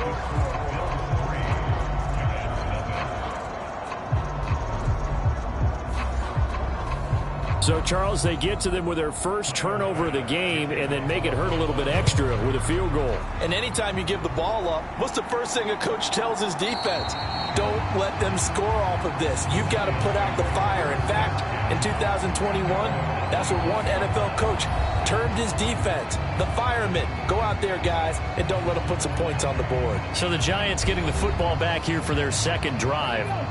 They threw an interception the first time they had the football, only gave up 3 points off of that, so it shouldn't be a difficult hole to overcome. It really shouldn't, as long as they're not listening to the chatter coming from the other side, because when you throw a pick, look, I know defensive backs, they have a tendency to be a little bit loud after they take one away, but they also have a tendency to gamble a little bit more, thinking they'll get a second one. Maybe they can take advantage of that with some double moves.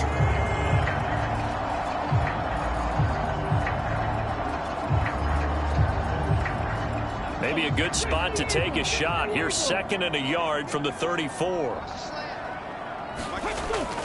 They go play action with Richardson. And that'll be incomplete. Took a pretty good shot as he tried to pull that one in. Couldn't hang on, 3rd down. Now Richardson. He's got his target. That's complete. And he will have a Giants first down as they're able to get the 3rd down conversion.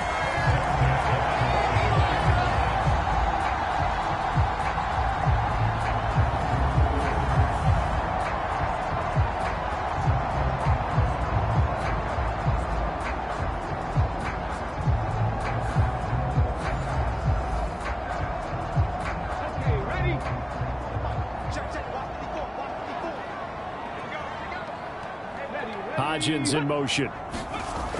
And they're going to give it to him on the jet sweep. And he is met at the line of scrimmage, and he goes down right there. No gain on the play there, 2nd down. Defensively, they had that one pretty well figured out. Yeah, and one of the things about this play, it can be even more effective when you run a lot of motion, and there's plenty of times you don't hand it off.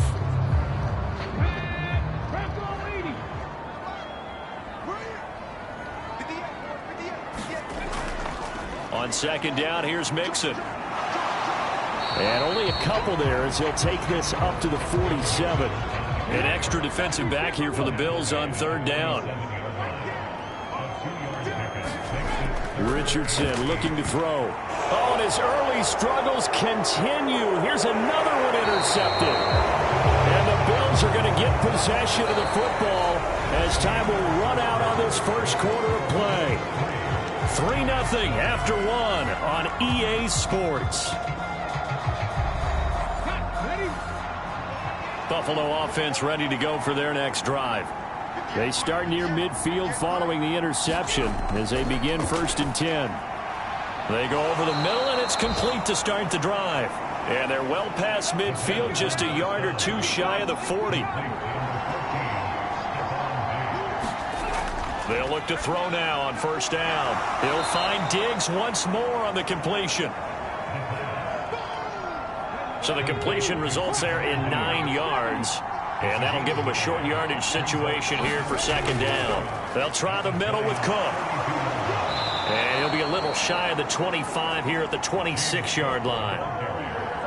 They had to settle for 3 last drive, hoping this second go-around ends in 6. In good position, 1st and 10. He's got the hook up with Diggs. And down he goes, taking it inside the 10, just shy of the 5 at the 6. And a nice gain of 21 yards. Well, this is a defense that's definitely on their heels now because they gave up the running play for good yardage 1 play ago. Now the pass here sets this offense up 1st and goal. They're going to have to dig in strong now because they've been in retreat so far in this drive. This offense on the march. Come on. 60 Vikings. 60 Vikings. They'll look to throw here. And he's going to be taken down right at the line. A line of scrimmage once again, the 5 as they get ready for 2nd and goal. And they'll let the fullback try and take him home. And he's able to get it down to the 2-yard line. They've been denied touchdowns in the red zone twice already. Here comes 3rd and goal. Cook will score. Touchdown, Buffalo.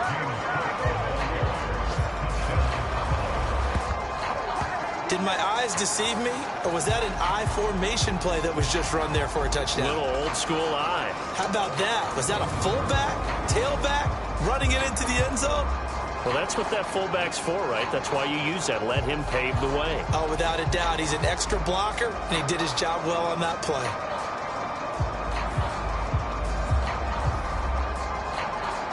Tyler Bass on for the extra point attempt. It's up and good, and that'll increase their lead to 10-zip. So that drives 7 plays in length. And it was James Cook capping all of that off with a touchdown run.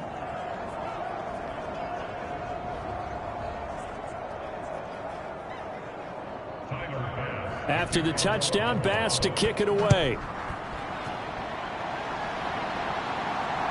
Taken at the goal line. And makes it across the 20 as his guys will set up shop at the 23-yard line. Here's the Giant offense now as they get ready to take over here.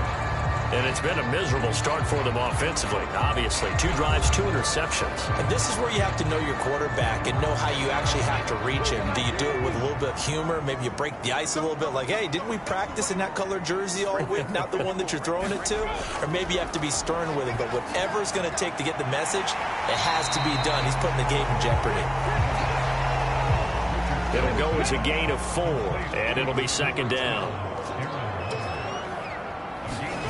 There, Richardson back to throw it. And a loose football. Now this is picked up by the Bills. Now he breaks free in the middle of the field.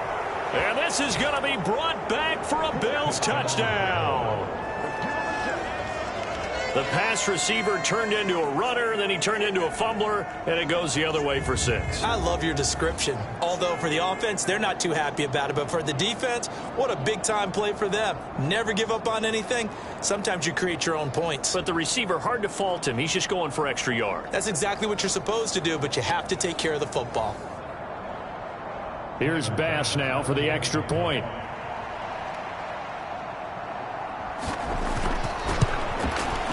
He's got it, and it's 17-0.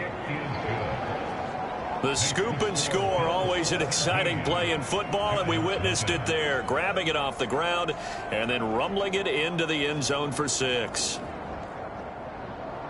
And you can bet they're preaching 2 hands on the ball here as the kick's away following that fumble return.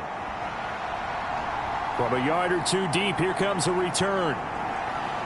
And he's able to get this across the 20, but not by much as he's marked out officially at the 21. The possession switching back to the New York Giants. They're sort of seeing themselves spiral out of control. Let's see if they can get things back on track. And this is where the coach is walking that line of being calm and really being firm with his team. I had one tell me once, when we were having a tough patch, this too shall pass, this too shall pass, and if finally we kept having a rough patch, he said, but you got to do something to make it pass, and that's what they have to do. They've got to get some control back, get themselves reasserted, and calm things down. See if they can get calm and reassert themselves here. Richardson. And he's got his big tight end here. And they'll get it all the way up about 5 yards shy of midfield. A gain there of 21 yards. Man coverage on the left side, so I really like the design of this play because they opened up the field and brought their tight end the other way on a crossing route. That's a lot of ground to cover if you're a defender. I've been there before, unable to stay with his man there. Here we go. Panther 60. Panther 60. Here we go. Here's a give to Mixon, and he'll be brought down at the 50 after a gain of about 5. And that's exactly what you want on a first down run. Pick up 5 yards, bring up 2nd and 5. The defensive line, though, they've got to figure out a way to out-leverage the guys up front because the offensive line is winning at the point of attack. And he'll go down, but not before getting this inside the 30. The 71 yards rushing here for Mixon. He's got a first down. Now that's a big-time run. Lightning in a bottle, forget it. He exploded out of the bottle for that type of a pickup.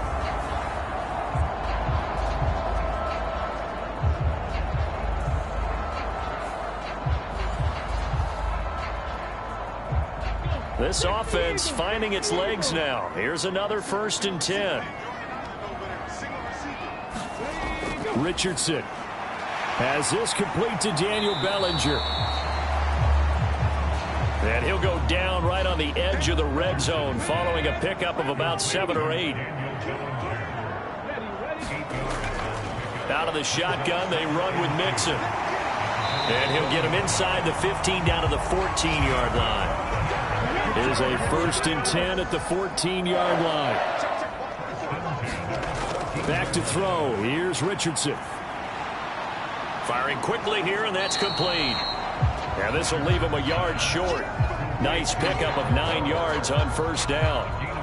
Now he has now hit number 500. Charles, that is his 500th NFL career catch. Definitely worthy of applause, but I remember when 500 meant you were going to the Hall of Fame. Nowadays, in today's football, 500 puts you on the path, a significant number.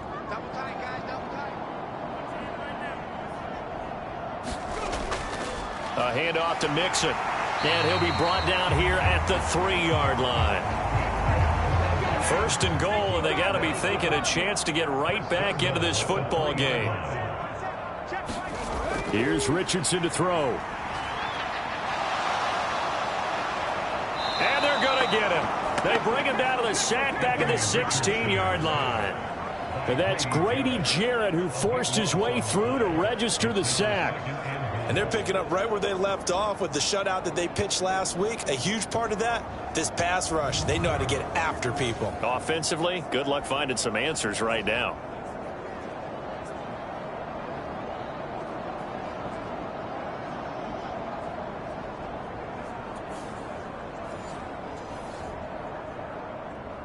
First down, a bit of a disaster, and now on 2nd and goal, back even further. Right there. 54, right there, right there. Now Joe Mixon. And they get to him quickly here as he stopped right around the 13. They've been denied touchdowns in the red zone twice already. Here comes 3rd and goal. Looking to throw. Richardson. His throw caught right around the 6. They do get 8 out of the pitch and catch. However, it's 4th down. But it appears that they read man defense and went to the out route. And what you have to do on that one is the receiver's got to make sure he works the defender towards the middle of the field to give himself space to cut to the outside and have that ball delivered with good timing, and they got it done.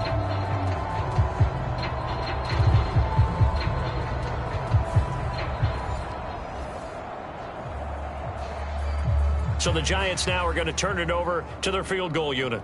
From the right hash, and this one just a chippy. And his kick is good.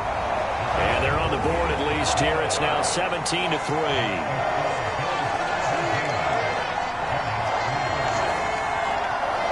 So from an offensive perspective, at least able to get on the board here right in front of the 2-minute warning. Yeah, now it's time to talk about complementary football, isn't it? Because if the defense can force a 3 and out, there could be enough time on the clock that they get the ball back for their offensive guys and maybe put some more points on the board before the half. James Cook running back out now. And he's sure looking like a lock for a 1,000-yard season. Don't know if he's going to get it in this game, but he'd probably like to just to get past that point. Yeah, and if he doesn't, as you noted, there's still time, still opportunity. There's still more games to be played. So, yeah, it's not a lock, but barring injury, it certainly looks like he's going to get there. And what an accomplishment that is. Anytime you get over 1,000 yards, you're celebrated in the NFL. It's been quite a season. Still a couple chapters left in that book, though. That catch, by the way, number 542 in his NFL career. That draws him level with Lance Allworth, who was a Hall of Famer with the Chargers back in the 60s and 70s. Yeah, the man they called Bambi. So if you're in that type of territory, catch the same number of passes he caught, you know you're on your way to a big-time career. And just think, he's not through yet. A reminder that when halftime rolls around, Jonathan Coachman will have all the highlights and analysis of this first half of play from our studios in Orlando. And taking it across midfield and inside the 45. Back-to-back good plays have him on the move on first down. Looking to throw. Right back to Cook for another completion. And he gets it inside the 35 and just shy of the 30. Back to throw again. And complete right side to Cook. He'll be dropped at the 25 after a gain of 6. Now the Bills are going to use the first of their timeouts as the stoppage will come with a little under a minute to go in this first half. This 2nd and 4. Again, he'll drop to throw. Oh, a heck of a move. Man.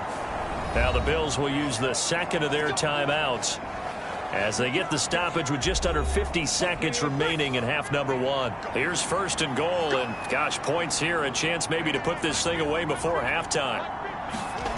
They'll set up a throw. And a quick throw here, that's complete. So that'll be no better than an incompletion, and that'll set up 2nd and goal. A line of scrimmage once again the 5 as they get ready for 2nd and goal. This is caught. That time the completion goes for 4 yards, and we're set up with a 3rd and goal. Now here's a timeout as they're going to get it with 8 seconds remaining here in the first half. A big play forthcoming. Here's 3rd and goal. They'll set up to throw toward the end zone, but that's going to wind up incomplete. So they opted to pass for it on 3rd and goal. Let's see what they do on 4th and goal. Well, I think they threw it with the idea that if they didn't get it, they would go for it on 4th and goal. So they've got another play in their pocket. They're going to have to call it right now. No field goal here.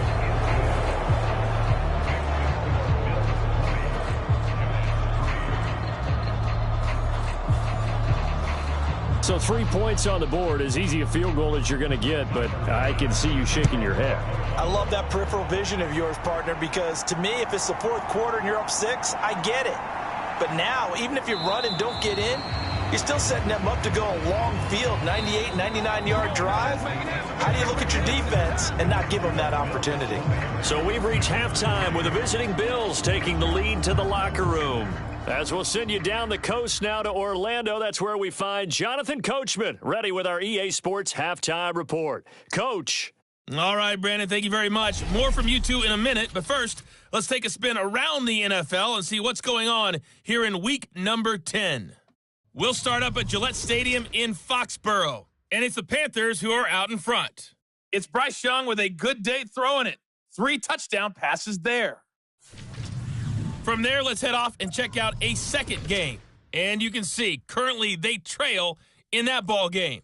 Josh Jacobs, well over 100 yards rushing with a touchdown run as well. Lastly, let's get out to Jacksonville. See what's happening with the Jaguars at TIAA Bank Field. As you can see, the score there in the second quarter. A couple of touchdown strikes there from Justin Fields. We saw some strong work from James Cook in that first half. He had a touchdown run that helped get his guys this halftime lead.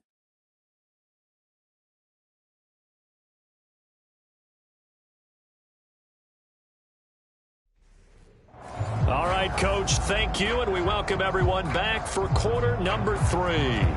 Bills with the lead, and they'll get the football first as the second half is underway. And he'll take it up past the 25 to the 26-yard line.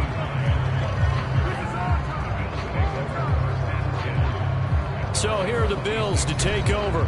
They've got the lead right now, and remember, they are riding that very impressive 7-game winning streak, trying to push it to 8. Okay, ready?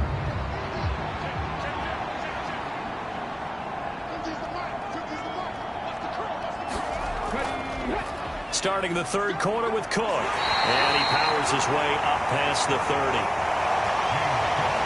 Bobby Okereke making that tackle. Not a huge play, but I think they're more than happy with how it turned out. Don't be surprised to see them revisit that call because there was a lane there for more than just 5 yards. Put it in your back pocket and break it out when you need it later. 2nd and 5. Little pitch and catch to the tight end, Knox. 5 yards on first down, but now just a 1-yard pickup there on second. They'll look to throw. Going right back to Knox, and again a completion. And able to get this one across the 45 before he's brought down. 14 yards, and the Bills will get a new set of downs. And I feel a little bit like a traitor as a former defender because that big man did not want to go down and refused to go down. If you're a defender and you don't get the right angle on a big tight end like him, he can run right through you like you're not even there, and he did a lot of that on that play. Let's go. Fix the Eagles. Fix the Eagles.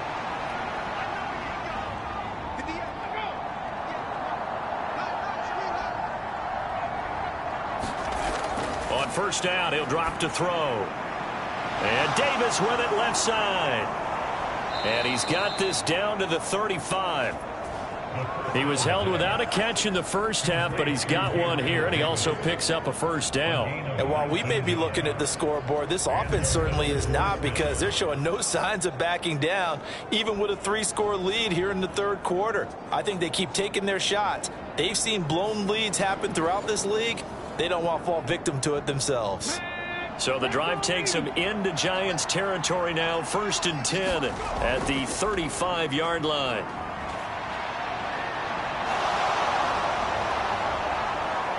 And they're going to be set up down around the 15-yard line. That one a broken play, but it ends up being a good play. The scramble goes for 20.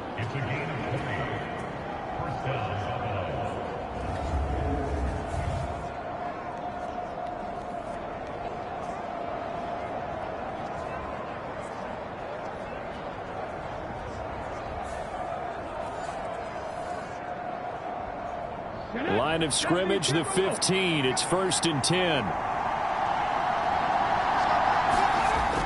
Now a shotgun snap as they'll look to throw.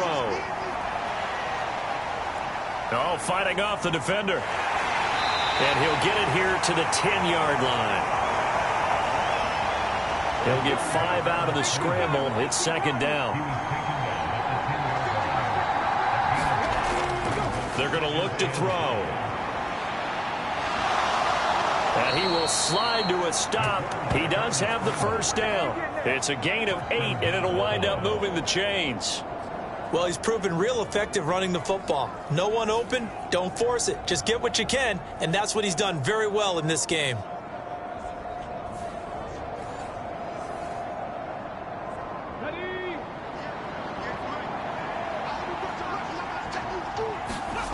He'll look to throw. And this is caught for a Bills touchdown. Gabriel Davis, his 2nd touchdown on the season. And the Bills take the opening kickoff of the third quarter and drive right down the field to extend their lead. And down near the goal line here, they're able to throw it in. And the key word, quick. Quick hitter, out of his hands fast, into the receiver's hands even faster. Bass on for the extra point.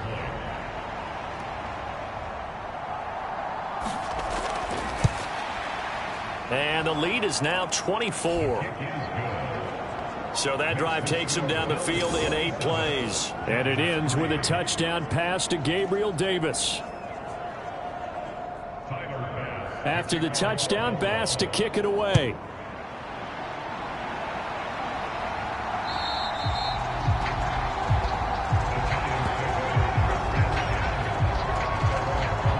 Take a glance at the offense as they work their way back out for their first possession of the second half.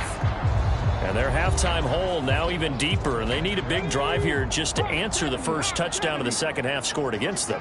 They were down at the half, Now, as you mentioned, they're down a little bit bigger, but no time for discouragement. Just got to get back to it, right?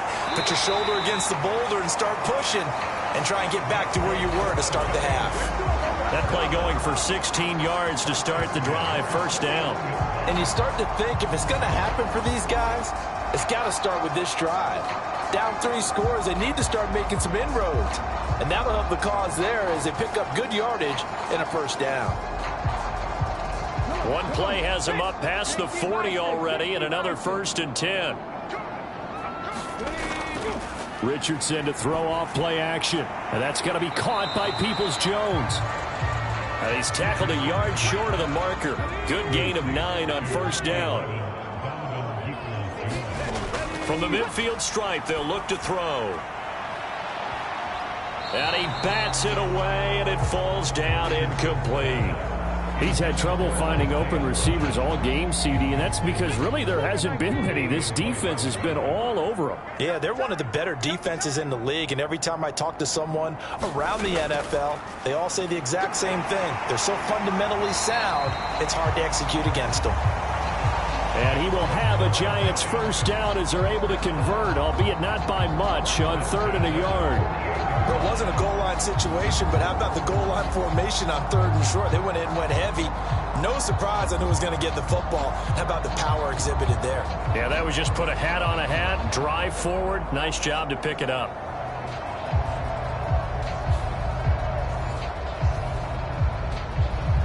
Still in search of their first touchdown of the game, but they're on the move. 1st and 10. Once again, they run with Mixon, and they'll get this just to the 47. 1-yard gain. Ball on the 47-yard line. Here's 2nd and 9. A draw play for Mixon. And he picks up about 6 as he gets this down to the 41. This offense in desperate need of a conversion as they come up on 3rd down. Inside handoff to Mixon. And he gets it to the 34. Good enough for the first. Give him 7 yards on the play as they do pick up the 3rd down conversion. We don't talk about it very often, but sometimes there's a dip in intensity when you start the second half, which can manifest itself in some sloppy tackling. And how about right there? He ran right through that weak tackle attempt.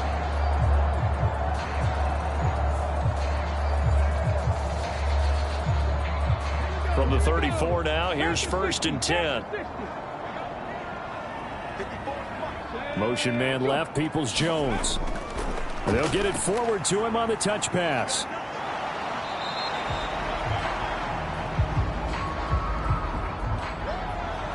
Now a 2nd and 6. Back to throw. Richardson. And he drops it incomplete. And their struggles continue here. They need to get this to the 24 on 3rd down. Looking to throw. Richardson. And he's going to be intercepted a 3rd time. And the Bills are going to have it here as they'll start at their own 24-yard line. Partner's bad enough when you just can't hold on to the football. But when your quarterback's throwing it to the other team, that's 3 interceptions now, 4 turnovers for the game. You really have no chance to win the football game. Out comes this field general once more, leading his offense back onto the field. How do you break down his game so far? Just the 1 touchdown pass, but sometimes the touchdown pass stat category, that doesn't tell the whole story. It really doesn't, not until you balance it with the error side. You know, and in this case, he hasn't thrown any interceptions. So a lot of people would call this almost a pedestrian game, kind of a bus driver game. But that's just really wrong. Being a bus driver is a good thing if you're running a football team, because that means you're in control and you're taking your team to the right places. Yeah, he's been pretty solid.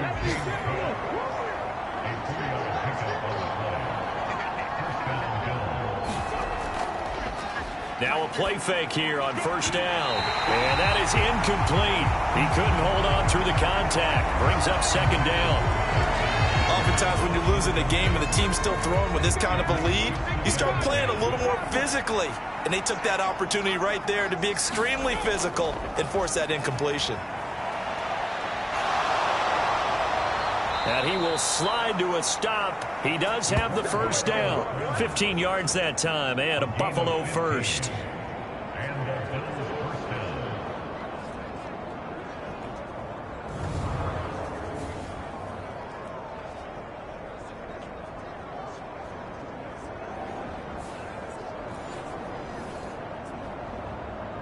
2 first downs have them up near midfield now on 1st and 10. A 10th carry in the game for Cook. And good space to operate there as he takes this down inside the 35-yard line. 86 yards rushing for him now on what was his 10th carry of the ball game.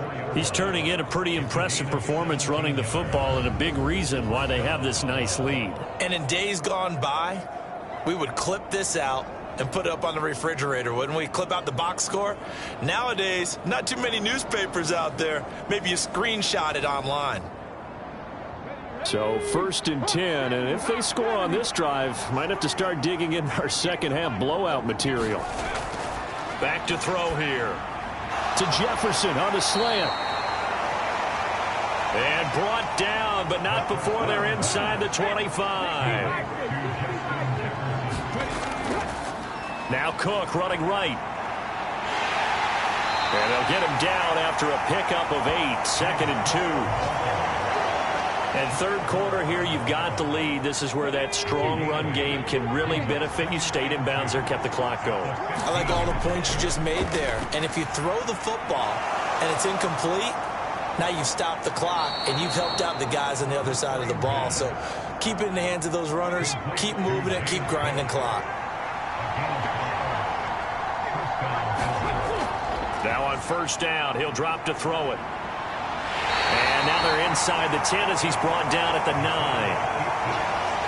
2nd and 9. Up the middle, it's Cook. And he maneuvers his way down to the 3-yard line. And as they come to the line, they will not be able to get off another play as time has run out on this third quarter. We'll return with more after this break. You're watching the NFL on EA Sports. The Bills on 3rd down. They've converted 3 out of 5 thus far. This time it's 3rd and 3. He will find Diggs in the end zone. Touchdown, Buffalo. The 3-yard touchdown pass. And the Bills add on to their lead, and it's looking like that win streak is going to extend another week. So still throwing here in the 4th quarter with a pretty sizable lead, and now that lead even more sizable. And if nothing else here, CD, a chance to pile on some stats before this one wraps up, and he did just that. Brandon, convention tells us it's time for them to get off the gas a little bit, right? But you and I both know the receivers don't want them to because, as you noted, this is their chance to pile on the stats. If they got their way, they try to get every single spot in the depth chart points before this game is over. So that one a long 11-play drive. And it's finished off by the touchdown by Stephon Diggs.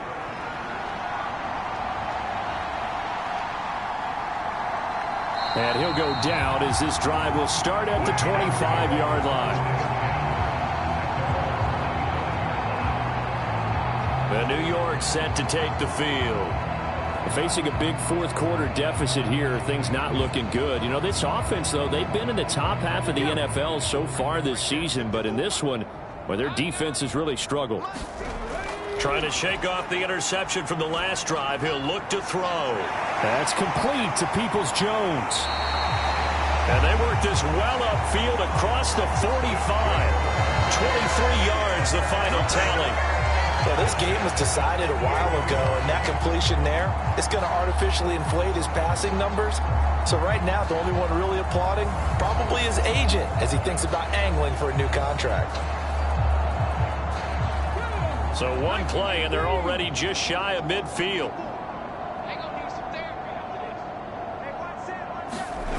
Back to throw. Richardson. And this is going to fall to the ground incomplete. That very nearly their 4th pick of the game. Instead, 2nd down. Defensively, you look at the numbers. Another incomplete pass that we just saw, and they're under 200 yards passing for the game, so they've done their job on that side of the ball. Yeah, recently I was actually working a game where a quarterback had a streak of 5 straight games without a 200-yard game. And that was a big talk, both in his town and amongst his team. How do we get the passing game going? So big credit to them, holding them under 200 today.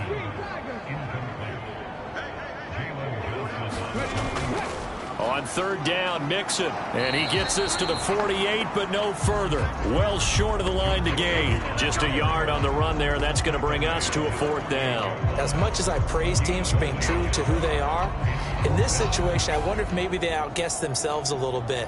Third down seemed like an obvious passing situation. They chose to run it and didn't get anywhere close to first down. And they're indeed going to go for it here on fourth down. So trailing here in the last quarter. Let's see how this plays out. Fourth down, desperation time. Here's Richardson. And it's incomplete. They cannot convert, and they turn it over. The Giants go on fourth, but come up empty. And the Bills are going to take over in excellent field position. He'll have a tough time living that one down. It's one thing, Charles, to drop a pass. It's quite another to drop it on fourth down. And so many teams work on that in terms of locking in on those key downs. You know, you and I have both been to practices where we've seen, hey, third down situation, big third down alert, lock in here, fourth down play, make sure you focus just a little bit extra. It didn't pay off in that situation. From the 41, here's second and a couple. They run it again with Cook. They're going to snuff this play out behind the line. They have not seen that much today. It'll be a loss of a full 3 yards there, and it also brings up third down. This offense has had a lot to like in this game. I don't know that last play, though, is going to make the highlight reel. It's not going to make the highlight reel, but it will be the focus of the film session that the team has to sit through. I've sat through those before.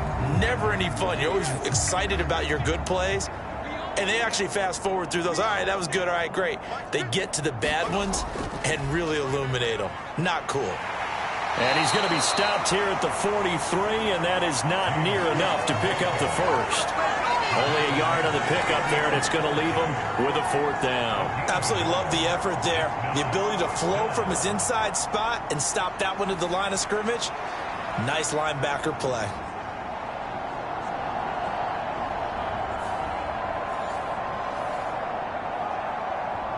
So look at this. Here's the field goal unit coming out. And he is going to need to bomb this one. And did he have enough? He did. He kept it on line and managed to tuck it into the bottom right corner. And the Bills will add on to their lead. Charles, even as long field goals become more and more common, this is still a very rarefied air. Only just over 20 field goals have been kicked from 60 yards or further, and you can add his name to the list now. And as calm as he tried to present himself, there's no doubt there were some nerves as he lined up to attempt that kick. But once the ball was snapped, he just swept the leg and boom, over the crossbar. And New York set to take the field. Well, I think that the folks here had hoped that maybe this home atmosphere would carry their guys to a surprise victory, but it does not appear that that's going to be the case. Just too much to handle on the other side in this one. Richardson to the air on first down. A short throw pulled in by Bellinger. And he's able to get this one up to his 30 before he's out of bounds. Second down and a yard.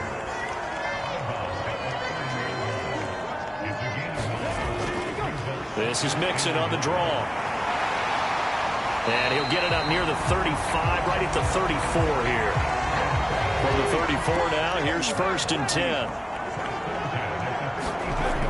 Looking to throw. Richardson. And they take him down. The Bills get to him. Brian Burns in there to get him, and that is sack number 6 now for him on the year. Well, it's an old chestnut, but let's face it, offensively, they've got to have some pride here because this has been a worst-case scenario all game for them. Keep putting in the effort. Keep trying to keep your quarterback upright and get through the end of this one as quickly as possible.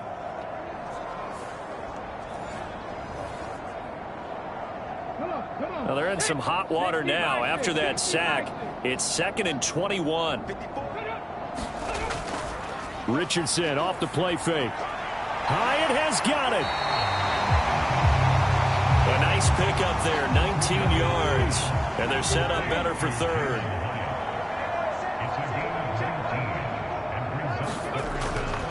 Operating from the gun. Richardson. Well, had his hands on it, couldn't bring it in. Pretty symptomatic of how this game's been going. That incompletion brings us one snap closer to the end of this one. Maybe mercifully, partner. And let's face it, though, no surprise, they're still flinging it around. They have pride, too. Richardson on 4th down. And it's incomplete. They cannot convert, and they turn it over. The Giants go on 4th, but come up empty. And it'll be a turnover on downs. So they've gone for it twice now on 4th down in this game, and both times unsuccessful. I wish we could hear the headsets now between the head coach and the offensive coordinator. Now that they're 0 for 2, if they get into a third situation, head coach might say, hey, you got anything for this one? Might get radio silence back. This will be stopped about 2 yards shy of the marker. 8-yard gain, 2nd and 2. Another tote for the workhorse this afternoon. It's Cook. And the big fella stuffed that one up in a big way. I think doubling him has to be a priority because you can't move up to the next level if you don't take care of him first. Flushed out right, and he will slide to a stop. He does have the first down.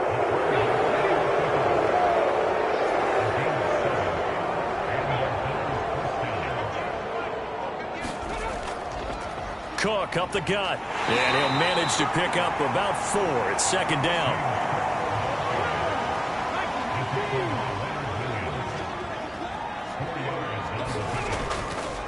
Here's Cook again, and he'll be taken down near the 20 at the 21.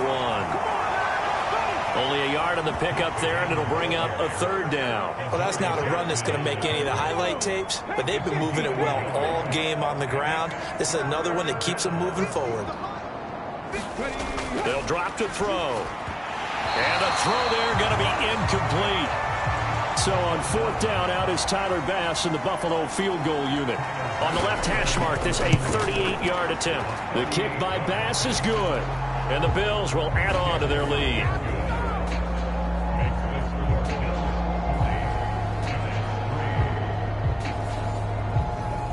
So a nice kick there as they are able to add on to their lead. And that's exactly what you're looking to do. Maneuver yourself into range. That way, if your drive stalls out, you're able to get something out of it. And they do so right there. Now a hit and a loose football. Now this is picked up by the Bills. And they have the football and will take over at the 24-yard line.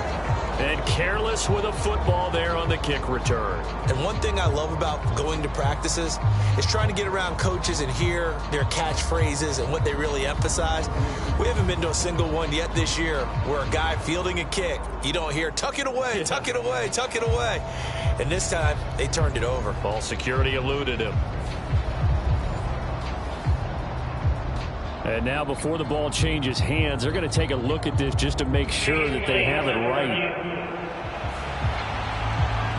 And the question, was the knee in fact down before this ball comes loose? And is the video convincing enough to overturn it? A lot of factors here. Remember, you also need clear possession of the football afterwards. This is a tough one to overturn.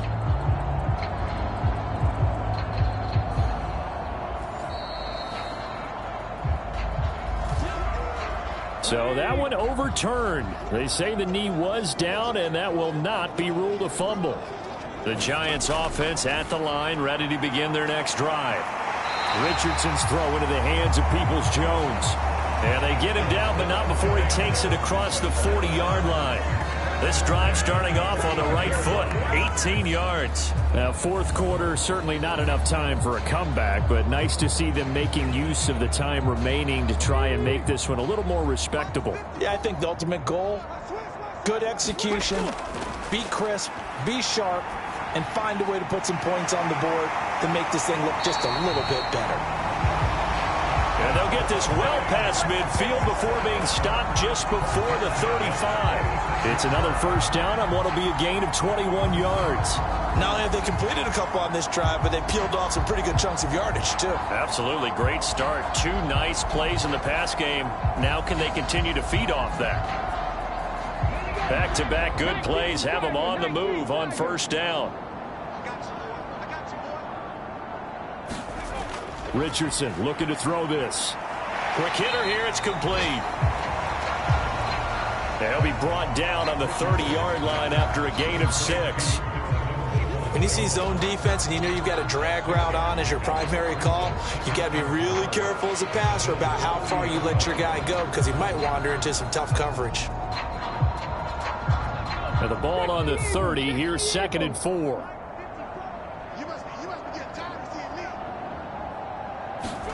Again, it's Richardson. And that is incomplete. A lot of force bearing down on him there. He could not hang on. It's 3rd down. He did a fine job there of not hitting him before the ball arrived. And I've got to tell you, you can often mistime that play because of the angles of approach. When you're going to get him, sometimes you panic as well and think, I've got to be there right now. Instead, in this case, timed it perfectly and knocked it free. And he's got a 1st down as a tackle made at the Bills' 16. Another good completion on the drive as the Giants have a 1st down.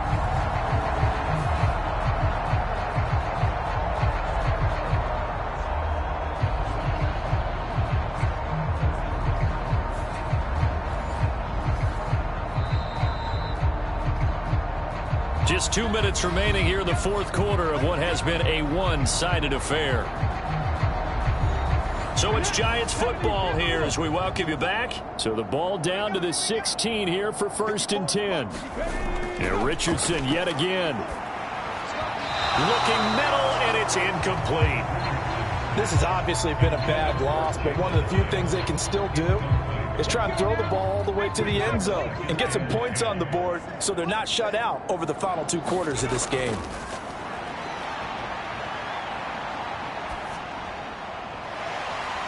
And that is caught. Well, they're going to see this one to the end. They get a score, but pretty much an exercise in futility right now. Still down big. And CD, they just haven't had a whole lot to cheer about here. But it may be cliche, but give them credit for this. They've continued to fight and scratch and claw, and they get the touchdown here in the 4th quarter. And I'm okay with that cliche, all right? Maybe it'll alleviate the sting a little bit because at least they can look in the mirror and realize they fought all the way through. Horrible game for them, not one they'll want to remember, but at least they'll keep their heads up and have some pride when they leave this stadium. No going for 2. They'll kick the point after.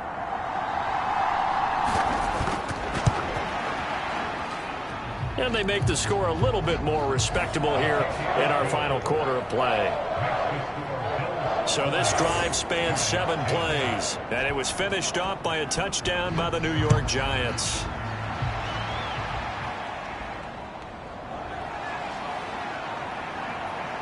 And he takes this near the 25. Just a little pass there. Call it the 26. And now out come the Bills. And this team continues to stake its claim as Super Bowl favorites. They are now eyeing an 8th straight win as they begin this drive here in the 4th quarter. 1st and 10, and kind of tipping their hand at running the ball. 3 tight ends are out there. They'll try and wind down some clock with Cook. And maybe a measure of revenge there. He's had his way in this one, but this time they get him behind the line. He'll lose a yard there, and it's 2nd and 11. Well, Brandon, he's had a great day, but sometimes the other guys make a play against you. What's that expression they like to use in the NFL? Those guys get paid too, you know. Yeah, in college they say, hey, they're on scholarship too. In the NFL, they're getting paid too. With the day he's had, you can have one go in the wrong direction. On 2nd down, Cook. 4 yards the gain, and it'll bring up a 3rd down. On a 2nd and long, it's really nice to see an offense that has enough confidence to run the football in that situation. I think that goes back to their practice and game planning. They've seen things that they've seen on tape and in previous games that led them to believe that even in a long-distance situation, they can still run the football and gain enough yardage to put themselves in a good spot on 3rd down.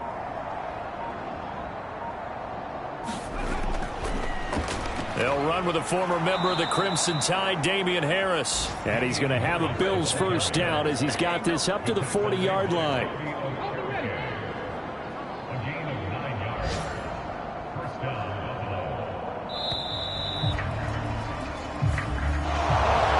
Charles, a lot of happy faces heading into the tunnel as this one ends, and understandably so. Not only did they get the win, but, boy, their offense was on fire in this ball game. And, partner, I have no idea what the top speed is on one of those high-end sports cars. What's the top gear you can get into? This offense, They certainly were there in this one, huh? Everything clicking for them in this contest, the kind of performance that they're going to cherish. So for Buffalo, they're setting themselves up as a major contender as they move to 8-1 now on the year. And they'll have another road date next week with the Carolina Panthers. Meanwhile, for the Jets, the turnaround hasn't materialized as they fall to 2-7. And they'll be on the road next week as they get a date with the Seahawks in Seattle. So for Charles Davis and our entire crew, I'm Brandon Gaudin. Next game, guess what? Charles and I will be here again. It's the NFL on EA Sports.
Tonight, from Lincoln Financial Field in Philadelphia, it's a special prime time edition of the NFL on EA Sports.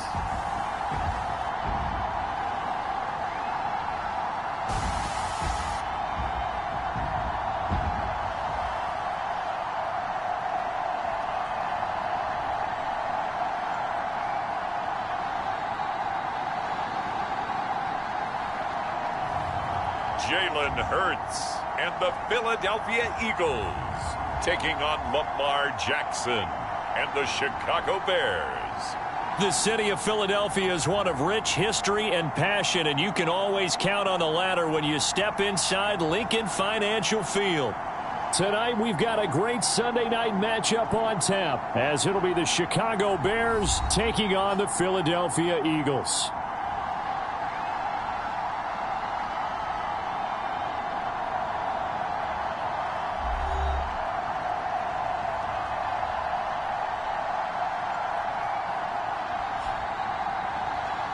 With Charles Davis, as always, I'm Brandon Gaudin. And Charles, you talk about storylines in this one. I think it begins and ends with our two quarterbacks, certainly two of the best in the business. And nowadays, I don't think you can get by for long periods of time without a top-flight quarterback. The way the game is played, with all the responsibility he has and how the game flows through him, if he's not on the top of his game, your team's not going to benefit at all.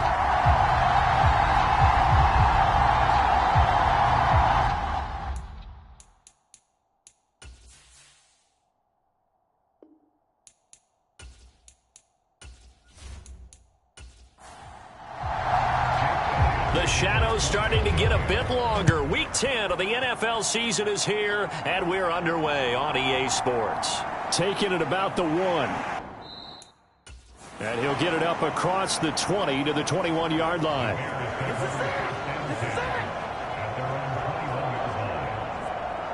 So here are the Bears now for their opening drive. They'll be led out by a former most valuable player in the National Football League, the always dangerous Lamar Jackson. And he remains the league's premier rushing threat and one of the biggest playmakers among quarterbacks. His goal each and every season, continue to expand his game as a passer and become well-rounded. All those highlight reel plays you see, they come off the fact that he can run it, throw it, and scares defenses every time he takes a snap. Completing it to the right side, Johnson. It'll go as a loss of a yard on the game's first play. Second down. You look at this Eagle defense. They were very strong in that victory from a week ago. Have to admit, I was extremely impressed by what I saw. They ended up getting 4 sacks in the game, stayed in the face of the quarterback the entire time, made it difficult for him to step up and find receivers downfield. And that's what they told us this week, that pressure on the QB is key. A throw over the middle, taken in. And he's got it past the 30 before he's hit and dropped. From the 32 now, here's 1st and 10. Now it's Jackson. Throwing the out route incomplete. That's Coleman.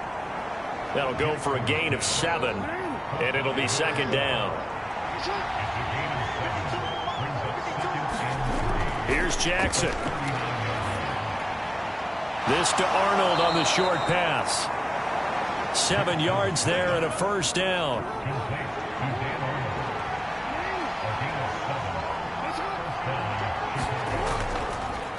Jackson, options out left. And they'll wind up getting this one all the way down inside the 20.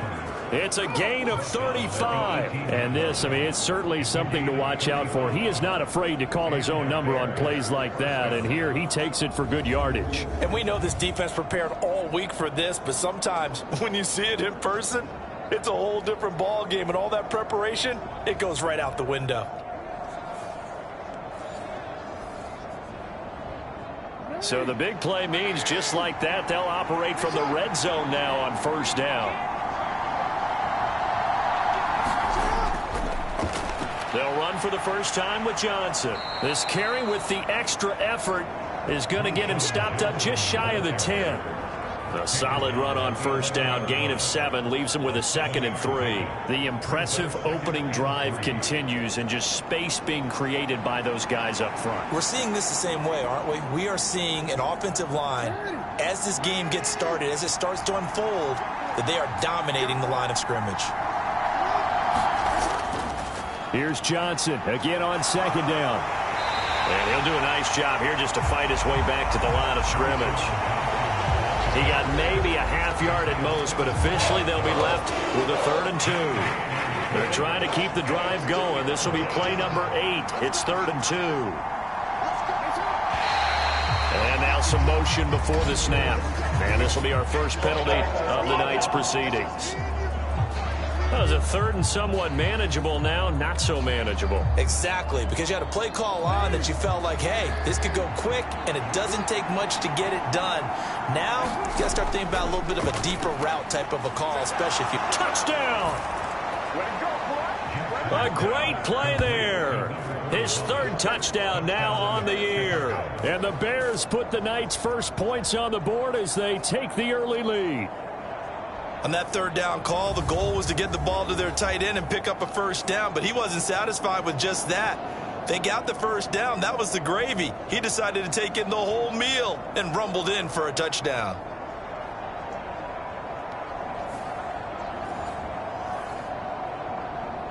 Riley Patterson now for the extra point.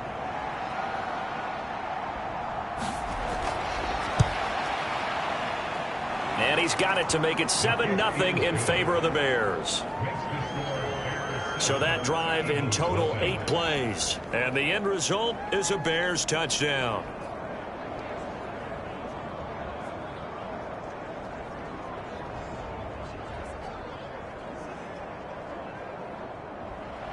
The Bears send the kicking team out there, and they will send this one away.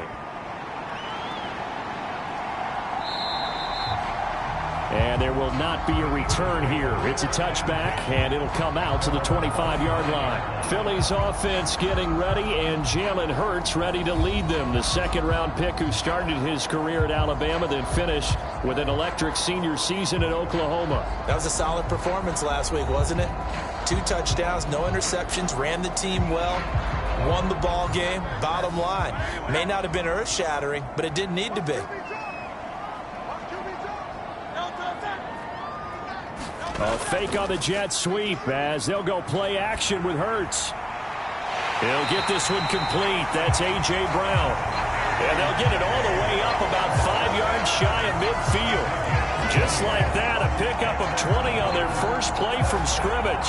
Defense gives up a touchdown the opening drive. Offense, you got to want to get out there and get those points back right now. And that's a sharp throw there to get this drive off to a good start.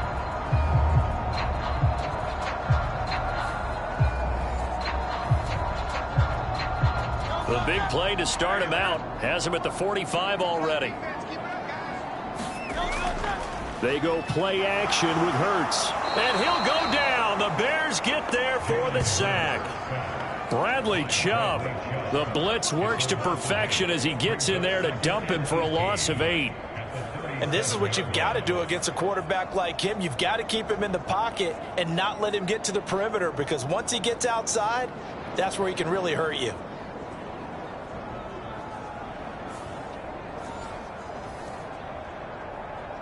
So that complicates things a bit here. 18 yards to go now on 2nd down. Here's Hurts to throw. This will be caught by Brown. They'll wind up getting 10 back as that sets him up for 3rd down. From the gun, it's Hurts. He's going deep for Brown. That's going to be knocked away and incomplete. On 4th down, punt coming from Braden Mann. And he'll get off a fairly short kick here as this is toward the sideline. And no return possible here as they angle this one out of bounds. Chicago works their way back onto the field here for their 2nd drive of the game. 4-4, their record through 8 games on the season. Would you say that this team has overperformed, underperformed, or are they kind of right where you thought that they would be? Do you mind if I say yes, yes, and yes? Because ultimately, to me, 4-4 is about where they should be. Jackson hit, and he lost the football. And it's picked up by the Eagles. And he's into the end zone. It's a fumble return and an Eagle touchdown. It gives some kudos to the defensive coordinator, I think, here. They bring the blitz, they dial it up, and it turns into 6 points for them. It's so nice to hear you actually give kudos to the defense. It is so nice. You're such an offensive guy like that. I love it. He dialed things up, and boy, a big play resulted for his guys. Well, you like the credit to the defense there, right, my friend? Yeah, do I ever?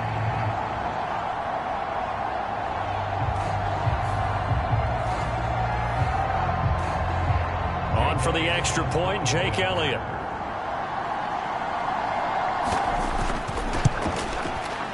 It's up and good. So these teams match touchdowns here in the first quarter, and we're tied 7-7.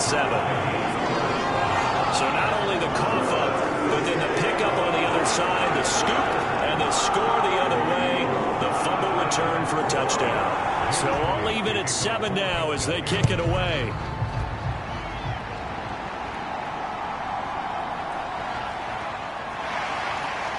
And not much happening on the return as he'll get this to about the 23. The Chicago offense set to get started. And they are back down to 500 following the loss last week. Consistency has been a real issue for them so far. Brandon, you almost don't know what team is going to show up every week. I mean, there's no consistency with this ball club at all. And if we feel that way, I know it frustrates the coaching staff. And it also has to frustrate the key leaders in the locker room. They got to figure out how to get coordinated. The drive starting play, a good one. Give him 19. And that's not a play that you see all that often at the start of a drive, but some teams, they don't mind doing it. And that one, well sold by the offensive linemen. They showed the pass, and then they got out into space, able to get some good blocks downfield and allow the play to be successful.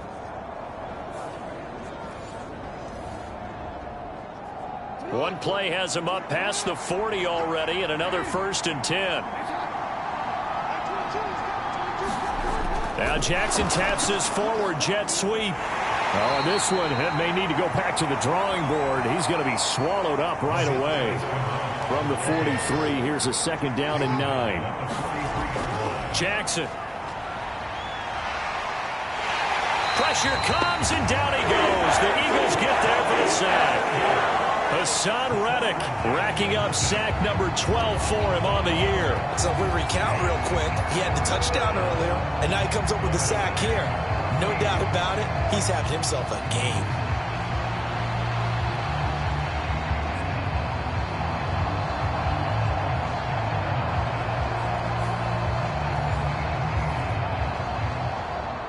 So here's a 3rd and 14.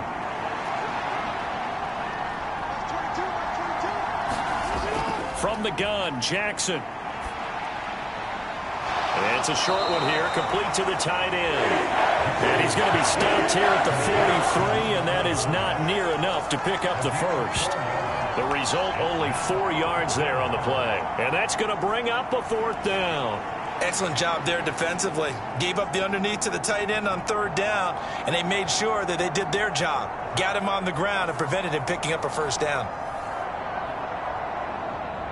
Blake Gillikin on to punt now on 4th down.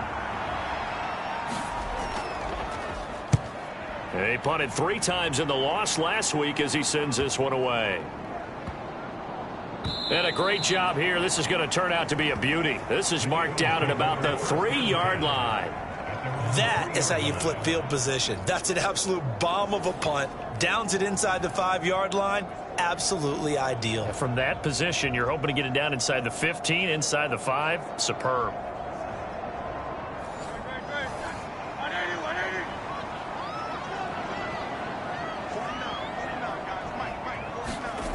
On 1st down, Hurts. This is complete to Watkins on the slant. And he's able to get this across the 10 before being taken down. And they'll let the quarterback keep it here on 1st and 10. Hurts fumbles it. And able to get this one out just shy of the 25 at the 24. Much like a running back going through the line, quarterbacks have to be aware of protecting the football as well. He left it exposed that time, wound up having it knocked free, but fortunately, had an alert teammate who was able to get it.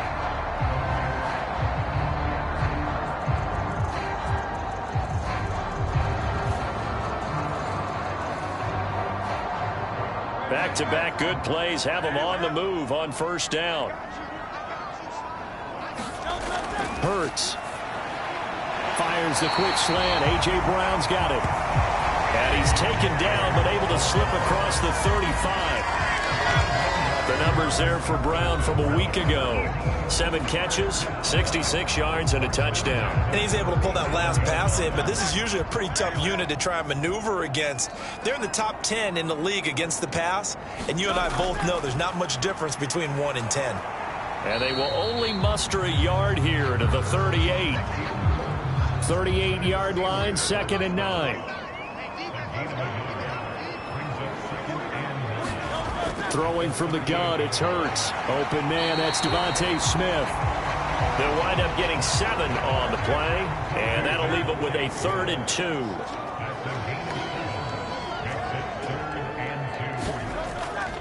Trying to run for it with Pollard. And that one going nowhere from the start as he's met in the backfield and goes backwards. A loss of a yard, and it brings up 4th. So add that tackle for a loss to the 2 that he had a week ago. And you know what he's doing right now?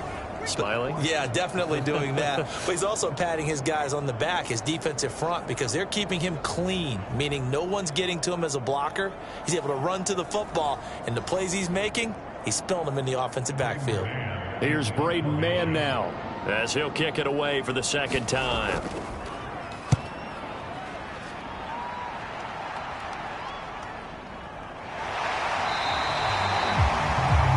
A 41-yard punt there with no return. And it'll be 1st and 10 Bears from deep in their own territory. Getting set to go again as we look at the back, heading onto the field again. And a week ago, as you get a look at the numbers, well over 100 yards, he was on fire. He was on fire. Obviously, the offensive line was on fire, all the guys who were trying to assist him. But you know who else was? The play caller. Because his ego... And he goes down. It's a sack. They get him back at his own 3-yard line. That one will set him back nearly 10 yards here on 1st down on the sack. They were in the top 5 in sacks in the league coming into this one. That's their 3rd one in this game. Obviously, pass rush has been a strength of this team all year long. And apparently they're not satisfied with top 5. They want to climb that ladder. Yeah, I think it goes back to their offseason. They decided to make it a priority, and it's working out. And they need to work to at least get some of this yardage back after the sack. 2nd and 19. They'll give up the middle to Johnson. And he was very fortunate there to get out of his end zone. He maybe got back to the 2-yard line. No gain on the play this time, and it'll be a 3rd and long situation coming up. On 3rd down, Johnson. And not even back to the line of scrimmage this time as they're on him quickly once more. 7-7, our score after 1. The Bears with the football. We get set to begin quarter number 2 as they've got it with a 4th down coming up. And he's able to get it out quickly, and this is not a bad kick here. Ooh, with a juke. That'll be a 41-yard punt, 4 yards there on the return. And the Eagles will have great starting field position here as they take over. Philadelphia getting set to take the field. And it's only November, but the playoffs, we know how it works. They'll be here before you know it. If it ended today, they would be the number 1 seed. And that's a great spot to be in, but I love the phrase, if it ended today. And I'll guarantee you, that's what they've discussed in their locker room, in their meeting rooms. Yeah, we know where we'd be if it ended today, but we also know it's not ending today. Right. So they've got to continue to play the type of ball that put them in the spot where they're number 1 in their conference. Give him a little extra credit there. His head was cool as the play broke down. Didn't force a throw, and in the end, got to show off his athleticism with a nice gain to bring up a new set of downs. So after the big play, look at this, all the way down at the 15 now on 1st and 10. Throwing is Hurts. Over the middle, complete. That's Smith. Give him a gain of 5 on the completion, and it's 2nd down. Hurts sets up to throw it. And he's got it. He's up over 50 yards receiving now in this first half. It's a 1st down. He'll drop to throw. Now a battle for the football. It's caught. It's a touchdown. A.J. Brown, a 1-yard touchdown reception. And the Eagles have taken the lead. Well, that's just how they drew it up, CD. His first read was there, got it to him quickly, and into the end zone. Absolutely excellent execution by all involved. And the coordinator, got to give him credit, found the perfect play call. Quarterback let it fly as soon as the target came free, and his guy made a nice catch. Just how you draw it up in practice and then execute it in the game. Elliott on for the extra point. And he's got it. It's now a 14-7 ball game. Just a 4-play drive that time. And it's capped off by an A.J. Brown touchdown.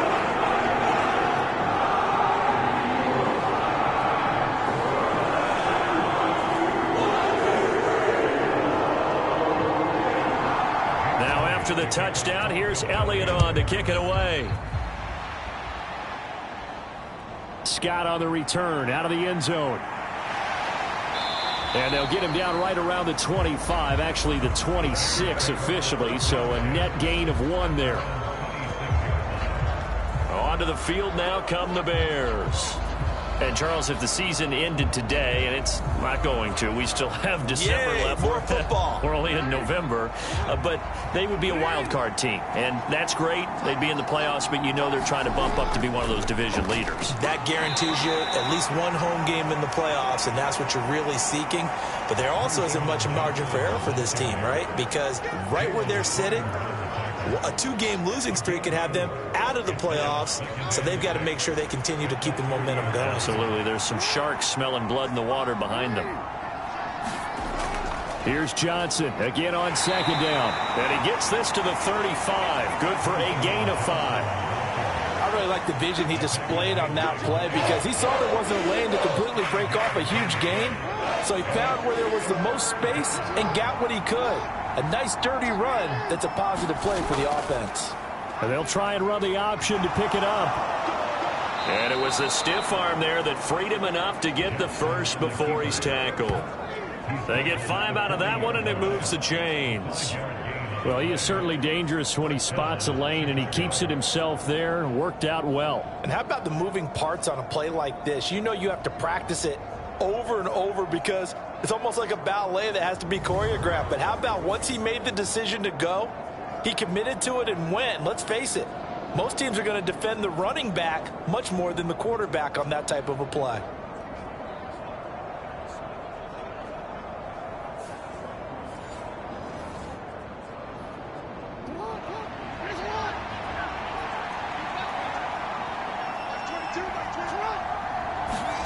Throwing now, Jackson on 1st down. Now a screen set up, and it's a fumble. And it's picked up by the Eagles. And they take over. They'll set up shop at the 46-yard line.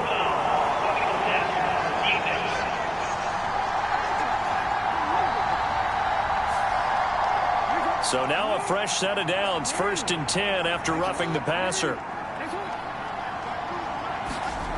And now Jackson will look to throw it. That is incomplete. Coverage was excellent downfield. I think he was more throwing that football away than anything else. Yeah, absolutely, because everywhere he looked, they were covered. Sometimes it's better to go ahead and be convinced that there's no place to fit in the football than to go ahead and force it and turn it into a bad play. Now a 2nd and 10. option handoff for Gainwell. 4 yards the gain, and it'll bring up a third down.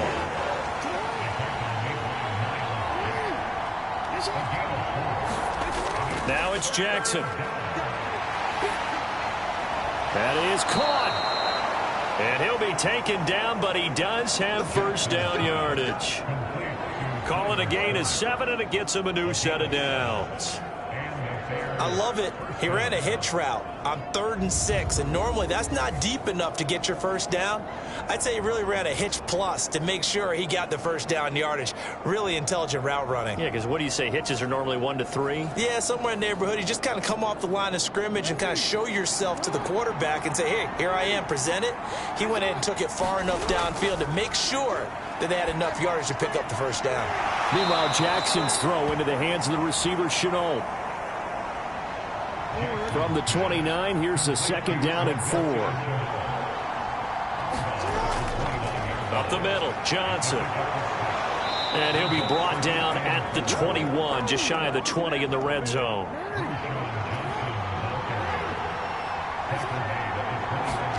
They'll throw on first down with Jackson. Over the middle, it's complete. And he takes it down to the 10-yard line. So not quite a 1st and goal. It's 1st and 10 from the 10. From the gun, a run for Johnson. And he'll fight his way down inside the 10 to the 9-yard line. 2 yards on the pickup there. It'll be 2nd and 8. I think if we put together a job description for a middle linebacker, we would start with being able to hold down things in the middle of the line of scrimmage and be able to take on blockers. But how about the guys who can go sideline to sideline and make plays? Love a guy that can do that. We saw a perfect example of it right there. On 2nd down, Gainwell looking for space. And from the 9, they get this to the 5-yard line. This will be play number 9 of the drive here as they need 4 yards on 3rd down. Throwing is Jackson. In trouble, and he'll go down back at the 12. It'll be a loss of 8 on the sack, and it's going to lead him to 4th down. So that now 4 first-half sacks. This pass rush has been unrelenting. And, partner, you hear that sound of paper being ripped to shreds?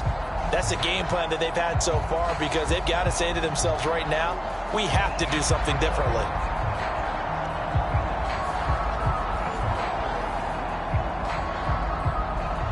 Riley Patterson now on for the field goal. From the left hash, should be a fairly easy one here. Patterson's kick is good. And they'll cut the lead back down to 4 now at 14-10.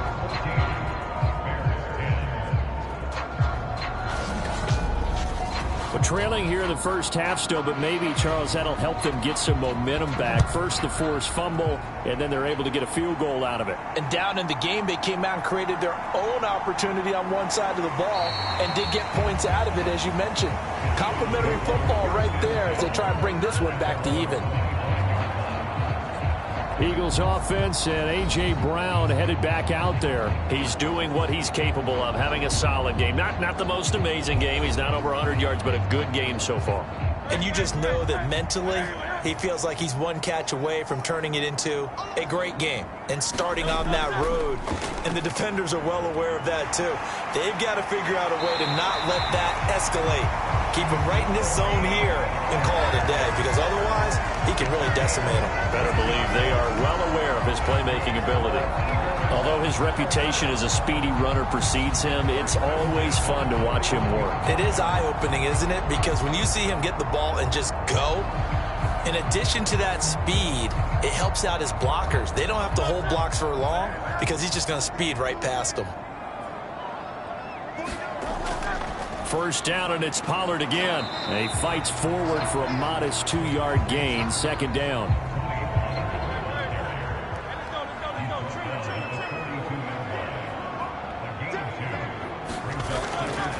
Looking to throw. And he coughed it up. And this is picked up by the Bears. And he'll get this one out to the 50 to the midfield stripe.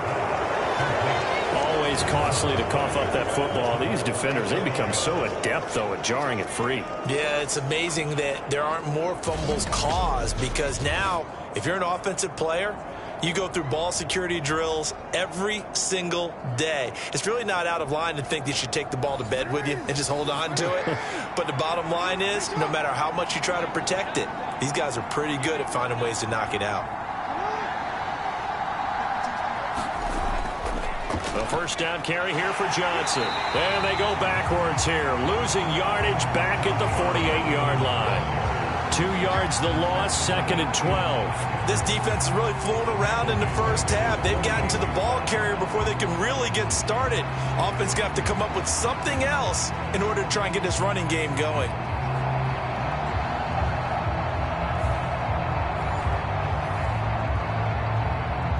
So the opening play of the drive goes backwards. Now they'll come up on 2nd and 12. Now Jackson. And he will find his man on the end route, complete. And he is tackled inside the 40, not quite to the 35. First down for the Bears, a gain of 15. Well, that tight end position, it just seems to continue to evolve every year in the NFL. Yeah, you're getting really terrific athletes. A lot of them maybe were wide receivers at one point. They continue to give you speed, great hands, and big bodies, which make them excellent targets for quarterbacks. Now a 10th carry for Johnson. It's a 6-yard gain on the ground, and that'll make it 2nd and 4. They just keep trying, but so far, finding no room for him to run. None whatsoever. In fact, you run the numbers, he's under 3 yards a carry at the moment.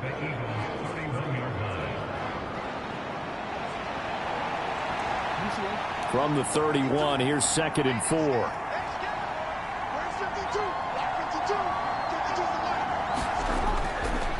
They go to Johnson again. And this has been a recurring theme tonight for sure. Nowhere to run. Back to the line of scrimmage, that's all. No gain on the play that time, and they'll look to convert on what will be a 3rd and 4. Coming up at halftime, I'll go from one personality, that's you, Charles Davis, to another one in Orlando, the coach.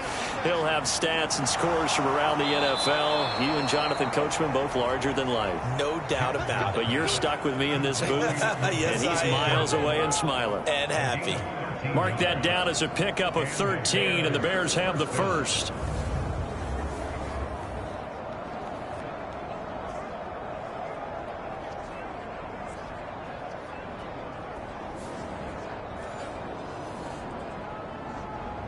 So from inside the 20, here's 1st and 10 at the 18. Jackson. And his throw's going to be incomplete. Here's 2nd and 10.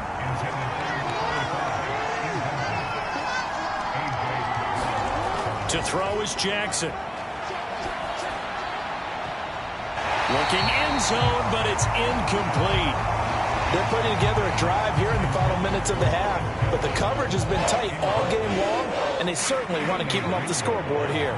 Here comes the 8th play of the drive, and they need a full 10 yards on 3rd down. Now here's a look for the end zone, but that one's going to wind up incomplete. Riley Patterson now on for the field goal. This just a 35-yard attempt from the left hash. Patterson's kick is good. And the lead is down to 1 now at 14-13. So the defense are able to force their first turnover of the game, and then they add on to that by getting the field goal. And you don't just want to take the ball away from your opponent, partner. You want to make them hurt as well. And if you don't score yourself on defense, turn it over to your offense and have them put points on the board.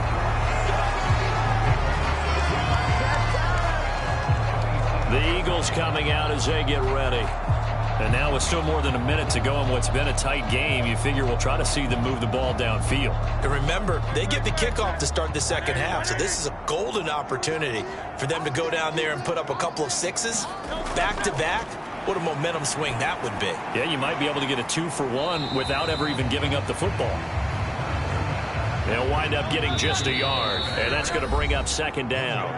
The Eagles going to take the first of their timeouts as they'll stop it with exactly a minute to go before halftime. Now 2nd and 9. Now back to throw. And this one complete to Smith. And able to get this one across the 45 before he's brought down.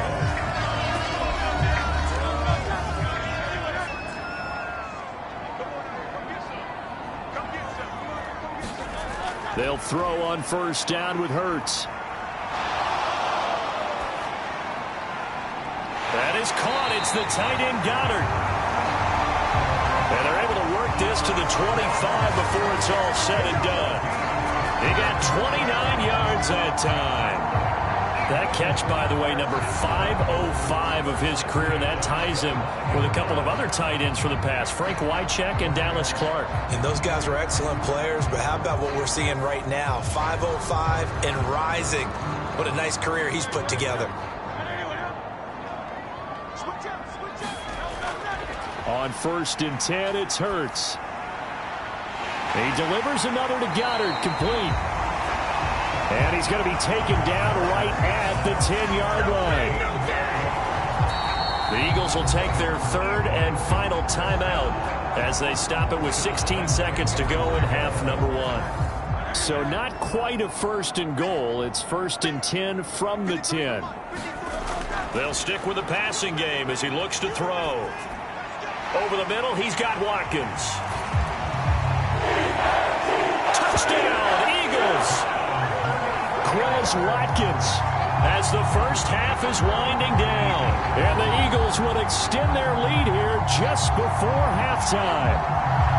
And that lead is now 7 with a chance to go to 8 or more if they want to get crazy here, which we don't expect. But I just know the way the game's being played with the analytics, there's going to be a lot more going for 2 in a lot of situations, isn't there? Yeah, there's going to be. And I think their focus here, they don't want to give up anything going into the lockers on the other, and just a little bit of time left on the clock. Yeah, they don't want to do anything to erase the good feeling they have right now by getting this late score in the half.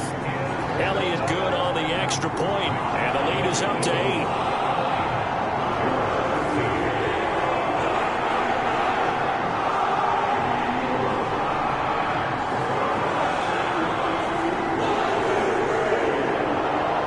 So not much time to speak of remaining in this first half as the kick's away.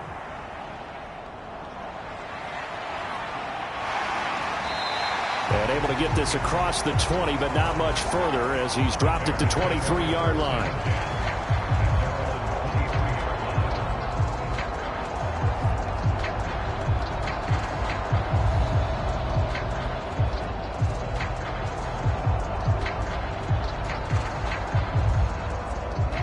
The Bears offense ready to go for their next drive. And with 7 seconds remaining, not much time to really do anything. Here's a fake on the jet sweep, and instead a give up the middle.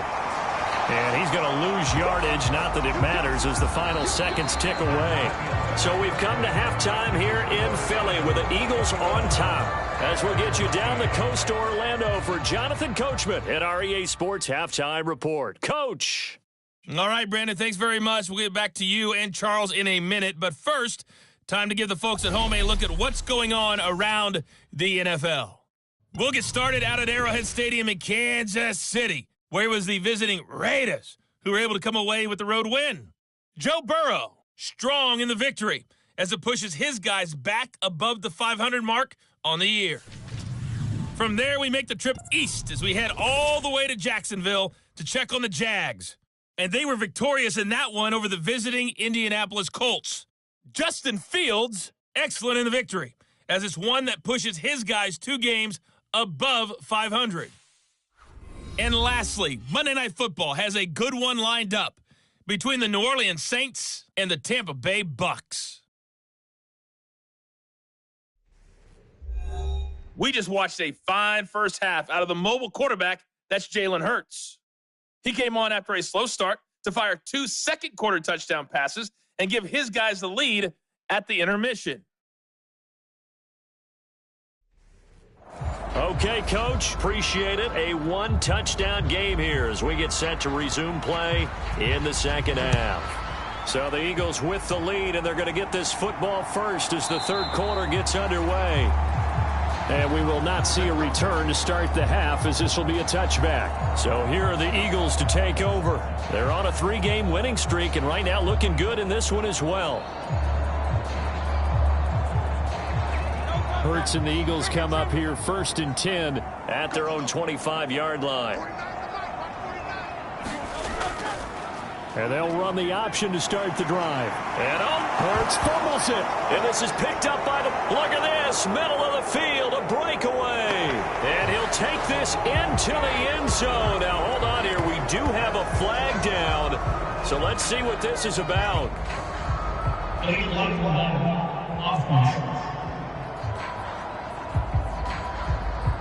And they'll accept that penalty.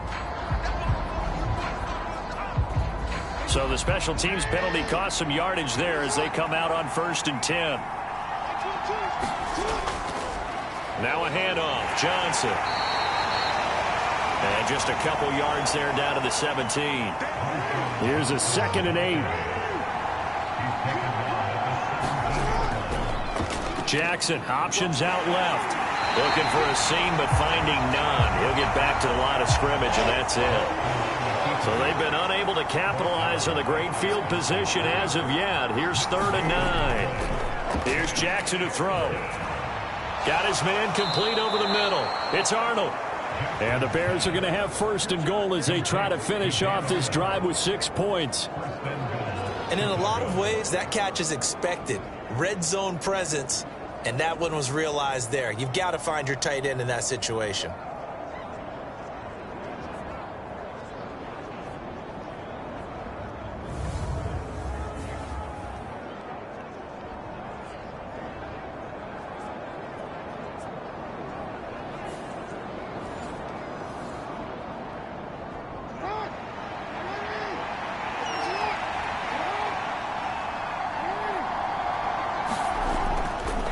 And they'll try the option on 1st and goal. And hit behind the line. He lost the football. It's loose. And it's picked up by the Eagles.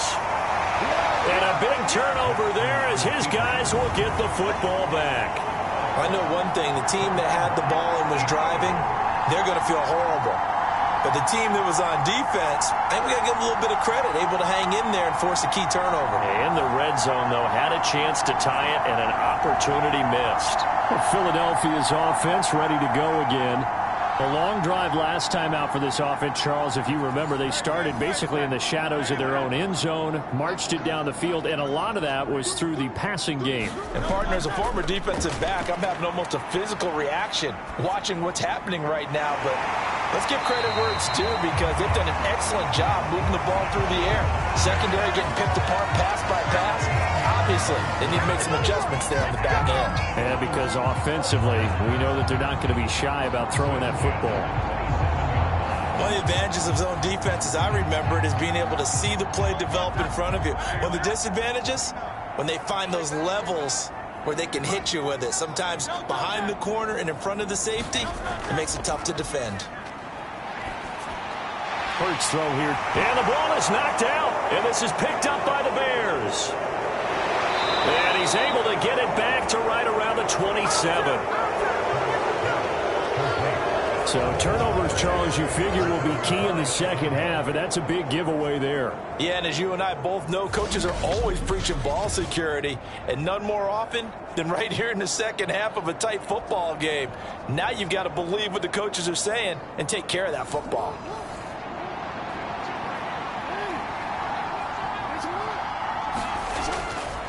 They'll try to get the offense going with Johnson. And he's going to take this ahead for right around 3 yards, but no more than that. 2nd down.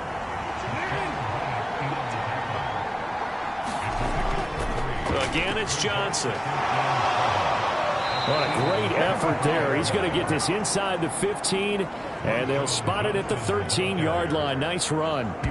41 yards on the ground for him now as he's done that on 15 carries. First downs have not come easy, and neither have runs like this throughout this game. Absolutely not. He finally felt like, whoa, a sigh of relief. We got something going in the running game.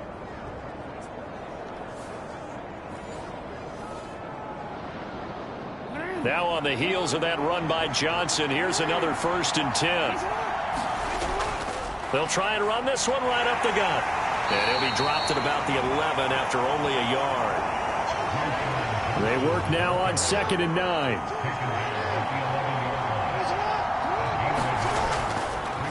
Jackson options out left. Down to the 6-yard line on a pickup of 6 as he gets halfway to the goal line. 3rd and 3. Jackson now. Touchdown Bears. A great effort there.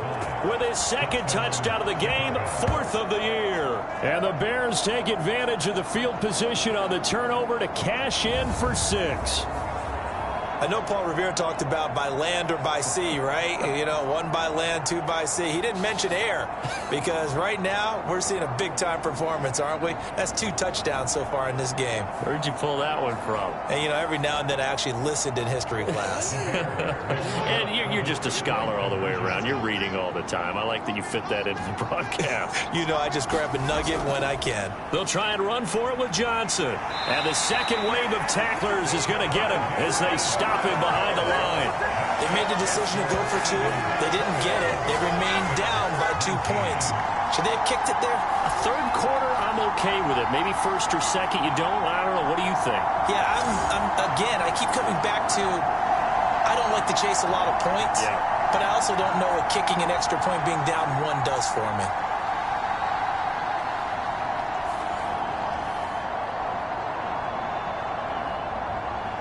Set now to kick this one away, and off it goes.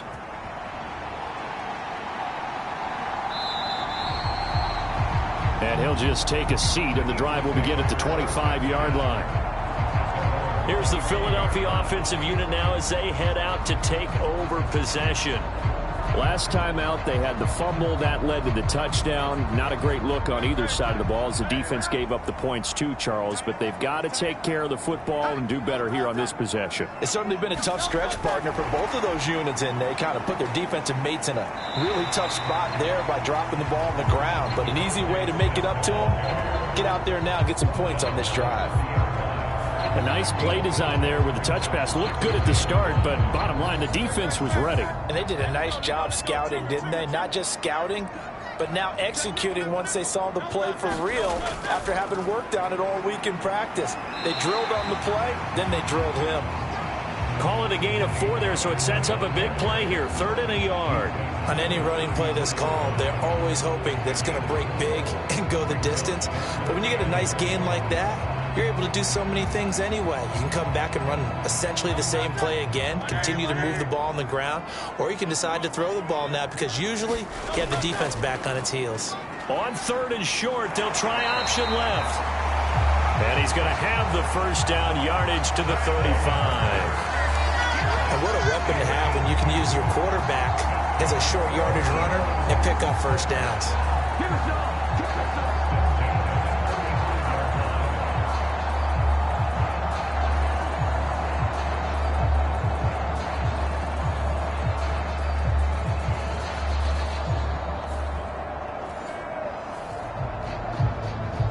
Ball up to the 35 now as they come up on 1st and 10. Hurts going to keep it again. And he will lose yardage back to the 34-yard line. 2 yards the loss, 2nd and 12. Well, he's had success running the football in this one. Yeah, that's undeniable. But that time, the defense was on to it. And, partner, I think the more you see a play like this, the more they're able to diagnose it quicker and easier for them to defend it. I think you have to dress it up a little bit and show maybe some different formations and looks. So the first down run lost a couple. Now they come up 2nd and 12. Now they'll switch it up here and look to throw. That's dumped off to Pollard. And he's able to take this one up to the 35-yard line. On 3rd down, he'll drop to throw. Pollard here once again, back-to-back catches. And he'll go down to the ground at the 39, and obviously that's well short of the first. He did his best to just get 4 out of that, but not enough. And now 4th down.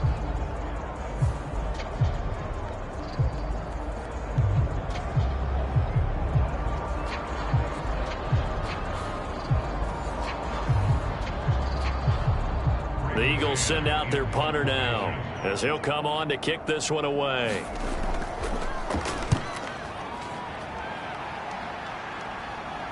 Calls for the fair catch, makes the fair catch just inside the 15-yard line. So possession goes over here on the punt, and the offense will come back out deep in their own territory. And now Chicago getting ready to go as they take the field.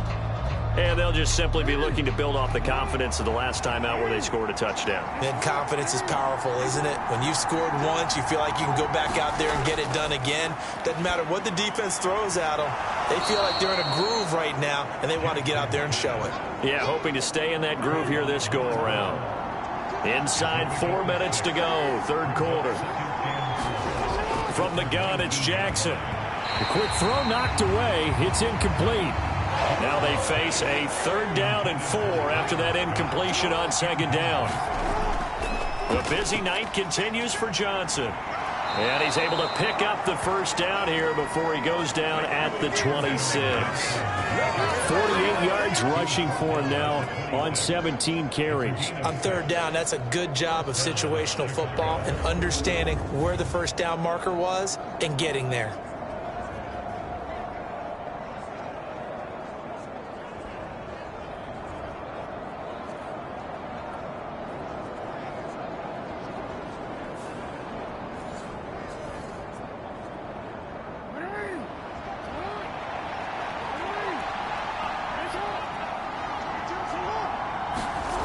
Jackson on 1st down.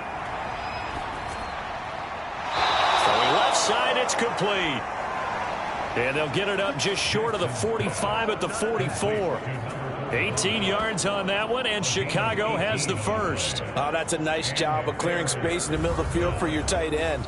He's going to start behind the line and run an angle route, hoping to kind of get lost in the middle of the field. And this is put right on him, and he's able to pick up a 1st down. A pair of 1st downs gives him a 1st and 10 up at the 44. Running from the gun, Johnson. And this one's going to go the wrong way. Losing yardage back at the 42. 2 yards the loss, 2nd and 12. Make it now 3 tackles for a loss in this game, 1 for each quarter. And for a guy who played defense in college, I can just tell you that he's feeling very satisfied right now by what he's doing. But he's elated because he knows what he's doing is helping his team win the game right now. Making some big-time plays, getting into the offense's backfield and spilling everything. Now they contend with a 2nd and 12 after the loss. Jackson from the shotgun. Open man here is Scott, complete. And he'll work it across midfield inside the 45. So from Philadelphia territory now, here's a 1st and 10 at the 44-yard line. Here's Jackson. Now a loose football. The ball comes out, and it's picked up by the Eagles. And the return this time will go out to the 42-yard line. There are 2 words that we hear coaches say all of the time. One starts with a B, one starts with an S, ball security. And they preach it. They have it up in meeting rooms, right? You see the signs. They talk about it all the time. But still, when you got defenders out there who are preaching, hey, we're going to take the ball away from you, no matter what position you play, you've got to take care of the rock. They'll come out throwing here on 1st down. Swinging this out for Pollard. And he'll be brought down right at the 45-yard line. Ball spotted at the 45. Here's 2nd down and 7. Hurts throw complete here to his receiver, Brown. And they'll get him down as he's inside the 40. That catch puts him over 70 yards receiving now as he's got a 1st down.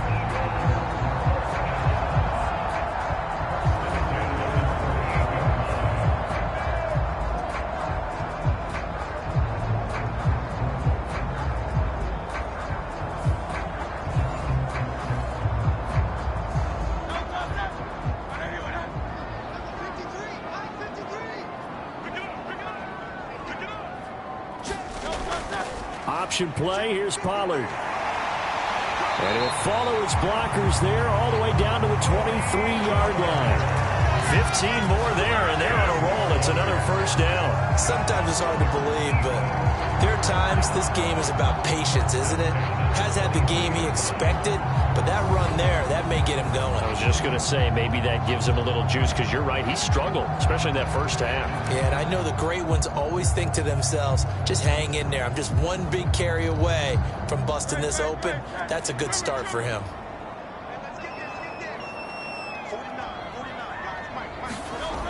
Here's Hurts to throw. He's got Dallas Goedert, his tight end, over the middle.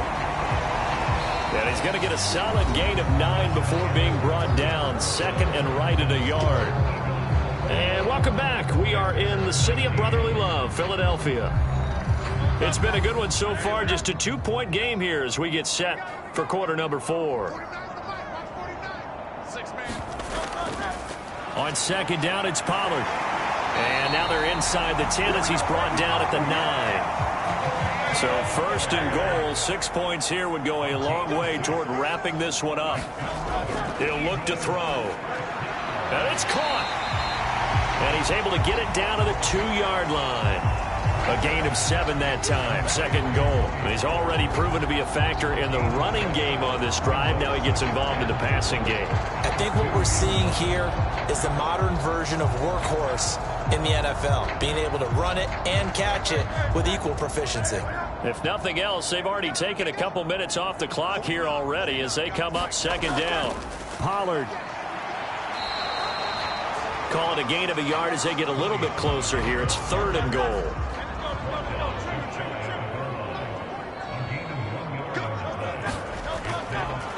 It'll be Hurts on the option. And he's in for an Eagles touchdown. Jalen Hurts. It's a 1-yard touchdown run. And the Eagles get an important score there to extend their lead here in this fourth quarter. So a heck of a drive right there with the game potentially hanging in the balance. A very good drive, and now conversion to make it a 2-score game and a solid lead.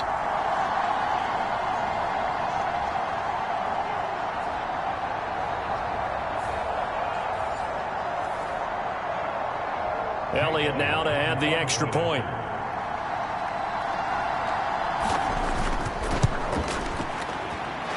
And that makes it a 9-point game. So that drive goes 8 plays. And it was capped off by an Eagles touchdown. Now after the touchdown, here's Elliott on to kick it away.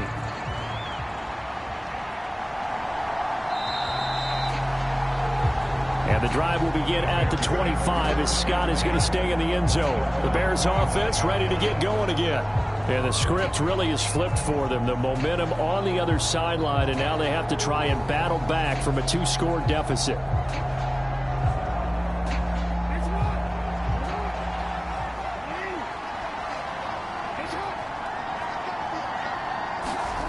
On first and 10, it's Jackson. Oh, you saw that one coming. It's intercepted. Throwing back across his body. And he'll bring this one back to the 29. And here in the fourth quarter, defensively, you know that you're just going to blanket the field with defensive backs and say, okay, take your best shot. And that time, it's intercepted. And we've often seen teams go into the prevent early, way too early, and sometimes they get too soft in their coverages, but not in this case. They understood the situation and played it with the proper aggression. And out now come the Eagles. They have to like the position that they are in. Fourth quarter, 2-score lead, and now the ball back after the INT. They'll start by running the option to the right. And he went backwards. He'll be down at the 30. Officially, it's a 1-yard loss. That's going to bring up second and 11. And not a lot of success to be found there. Oh, you got that right, partner, because if you're trying to make guys miss about 10 yards or so downfield, that's a pretty good play. But if you've got to do it in your own backfield, I consider that a problem. That doesn't work too well. A loss of a yard there to start out. That leads to a second and 11. Out of the gun, they'll look to throw. And they move this all the way down to the 9. last play, they got stuffed at the line. Different story here, over 20 yards. Well, that should be a reminder defensively, and I think it's a reminder to myself because you just can't sell out to stop the run. There's still enough time that this offense can move the football through the air, even on first and second downs, and they obviously picked the right spot to throw the ball there.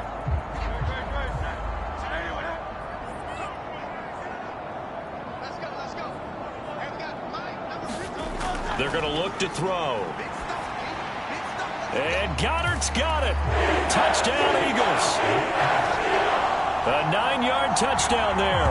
And the Eagles are about to make it 4 straight as they add to this fourth-quarter advantage. A 15-point game now. You make the extra point, and that means on the other side you need 2 touchdowns and 2 two-point conversions. That's a pretty tall order here in the fourth quarter. Agreed, because they really needed to come up with a stop there, and even if it was just to hold them to a field goal. Now they need to pull out the lucky horseshoe because they've got to get an onside kick. And we've seen nowadays, those are incredibly difficult to come by. Yeah, not to mention they got to get the touchdown and a 2-point conversion first. And this one's caught. And their fourth quarter lead grows by a couple more. So they go with a pass there on the 2-point try and able to convert it, Charles. And a good job by the offense figuring out their 2-point play and using it well. It's interesting how people are using the strategy nowadays, though, isn't it? It really is, and I don't know how much that particular play factored in, but with the PAT moving back in 15-16, that kind of changed things, didn't it? It's really a part of everyone's strategy now. When I talk with coaches and when we sit with them, they always talk about they actually have 2-point periods in practice now, something they never really did before. The Bears offense out there set and ready to go. Well, this game, it has had no shortage of offense. They've been able to put up a decent amount of points on this side, Charles. They just have not been able to keep pace with the other offense they're going against here. Yeah, it's a good way of pointing things out because now it's not a total loss because, as you said, they've scored some points, so there's some plays they can build on, moments where the game plan actually worked.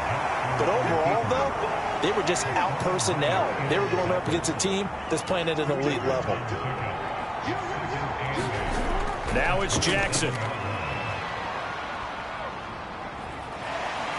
Oh, a strip. The ball comes out. Oh, and one of the linemen on the other side has got it.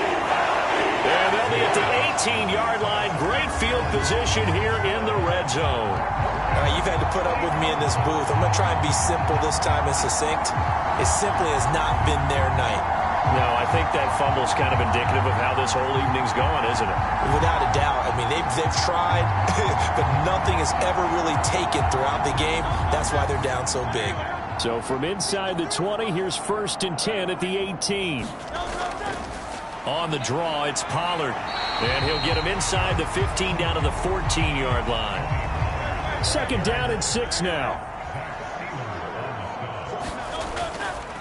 Going to run again here with Pollard. And he can't quite get there. Tackled down at the 1. 60 yards on the ground for him now on 9 carries. This defense, Charles, they have unraveled here in the fourth. In a sense, it's like they're being pressed like in a basketball game, and they just can't get the ball over half court. I mean, no matter what they do, they can't get off the field. They can't slow them down. They're just going up and down the field against them. Yeah, unraveling would be a perfect word for them.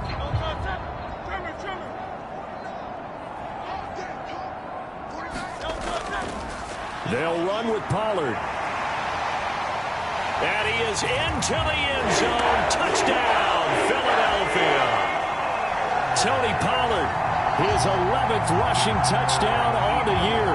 And the Eagles are closing in on a 9th victory on the year as they extend their lead. So they brought the extra bulk in down on the 1-yard line, and they're able to push this one across. Yeah, I can just see your face right now because I know we're mind melding on this one. Coach Madden would love this. Power football, hat on a hat, chest to chest, driving forward, touchdown.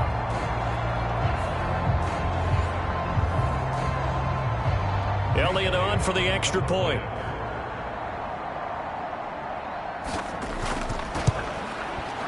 And he's been a busy man, 5 for 5 now as he knocks another one through to extend the lead. So they only needed 3 plays on that drive. And it ends with a 1-yard touchdown run.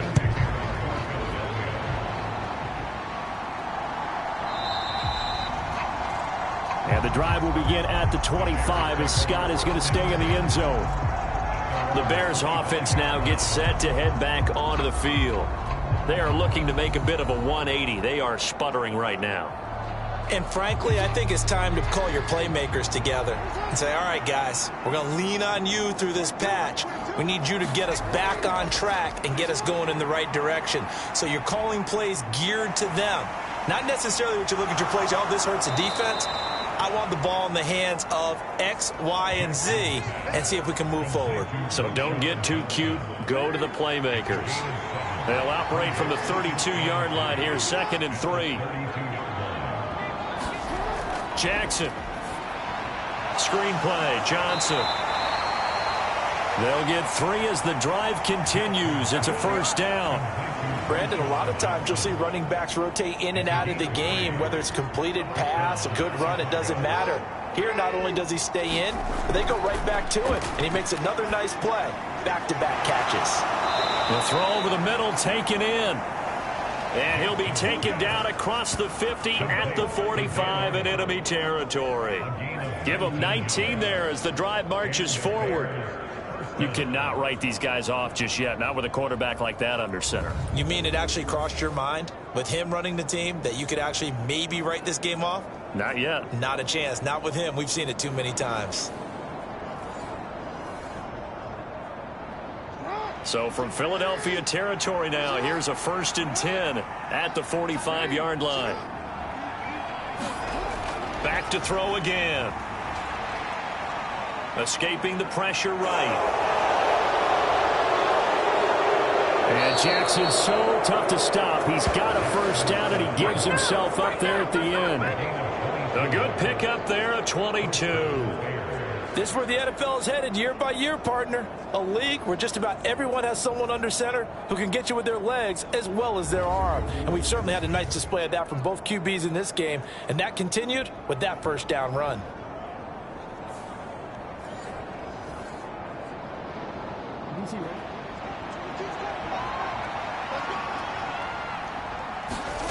Throwing on first down, it's Jackson. Got his man, it's Gainwell. And he is out of bounds right around the 10-yard line.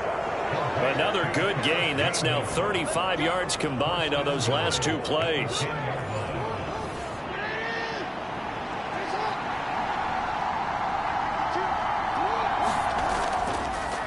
And they'll try the option on 1st and goal. And he'll fight forward maybe to the line of scrimmage, but that's all. No gain there as he kept it himself at 2nd down. Well, for that being an option play, there really weren't too many options available for him, were there? No, there weren't, and at least he was able to get back to the line of scrimmage, so they didn't lose anything, but you're exactly right. Nowhere to go. On 2nd and goal, here's the option. And he's swallowed up right near the line of scrimmage. Well, this likely a must-have. 3rd and goal. Operating from the gun, Jackson. To the end zone, but it's incomplete. Well, the trials and tribulations of being a quarterback in this league, it's tough. It's got to be wearing on him out there. Well, he has been sacked a number of times. He had an interception, so I'm going to give him a skosh of credit for hanging in there and trying to make something happen, despite the amount of pressure he's been under this entire game. Now they go for it on 4th, but this one is going to wind up incomplete. They can't hook up here on the 4th down pass attempt, and the Eagles defense able to hold. They kept it in the air on 4th, Charles. They ran on 1st and 2nd down, tried it through the air on 3rd and 4th, couldn't come away with anything on 4th and goal. And remember, in these situations, the field is really condensed. Everything is squeezed tight. So as a defender, you can actually take more chances here because they won't have as much time to throw the football, and a receiver really can't run past you. If they do, they run out the back of the end zone. Nice job by the D, shutting them down. 2nd and 6.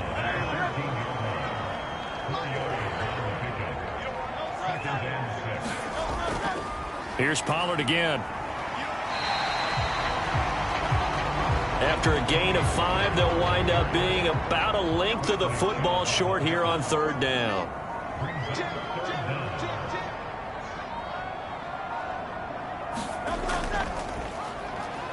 They'll try and pick it up by running the option to the right.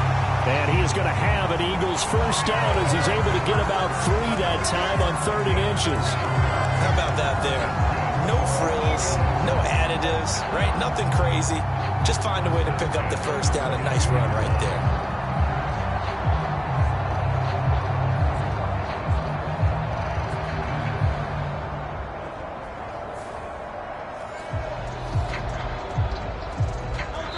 Just 2 minutes remaining here in the 4th quarter of what has been a one-sided affair. So it's Eagle football here as we get you reset. And the scoreboard on their side, they're just looking to melt away these final couple of minutes and put this one in the left-hand column. And he'll take it ahead to the 28-yard line. 2nd down and 4.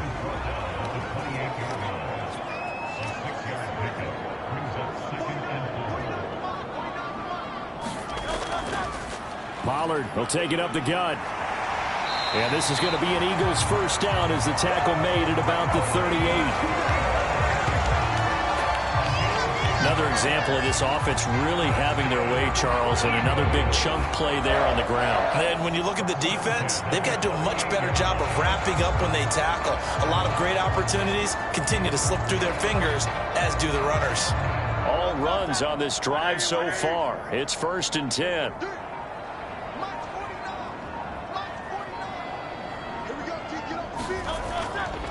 Out of the gun to give to Pollard. Now the result here, a pickup of 8. Leaves him with 2 to go on 2nd down. Now a 2nd and 2.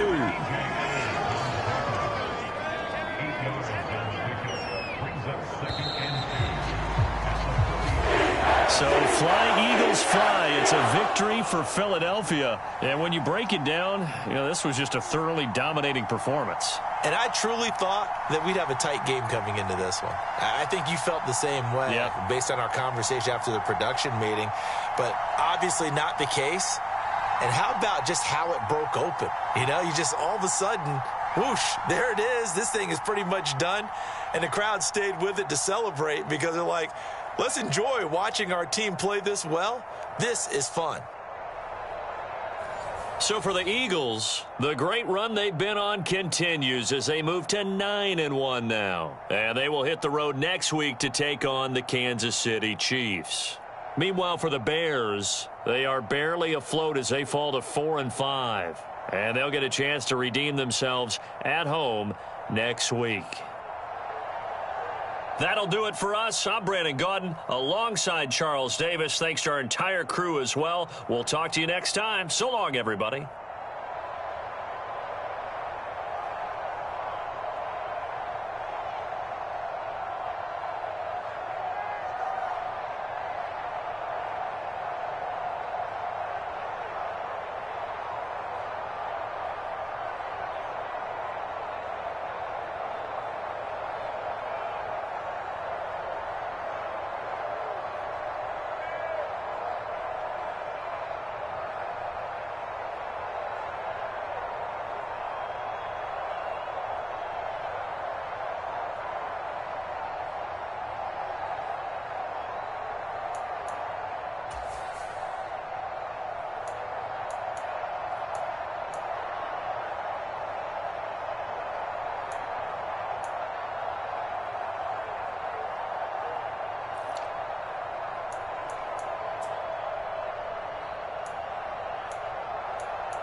Tonight, it's the National Football League.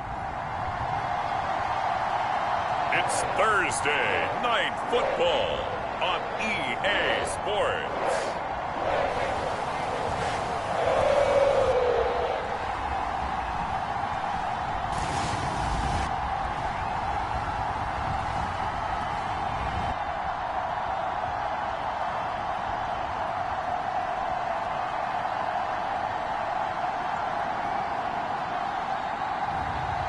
It's the Cincinnati Bengals taking on the Pittsburgh Steelers. It's a brisk night in the Midwest, but we've got football at Paycor Stadium in the Queen.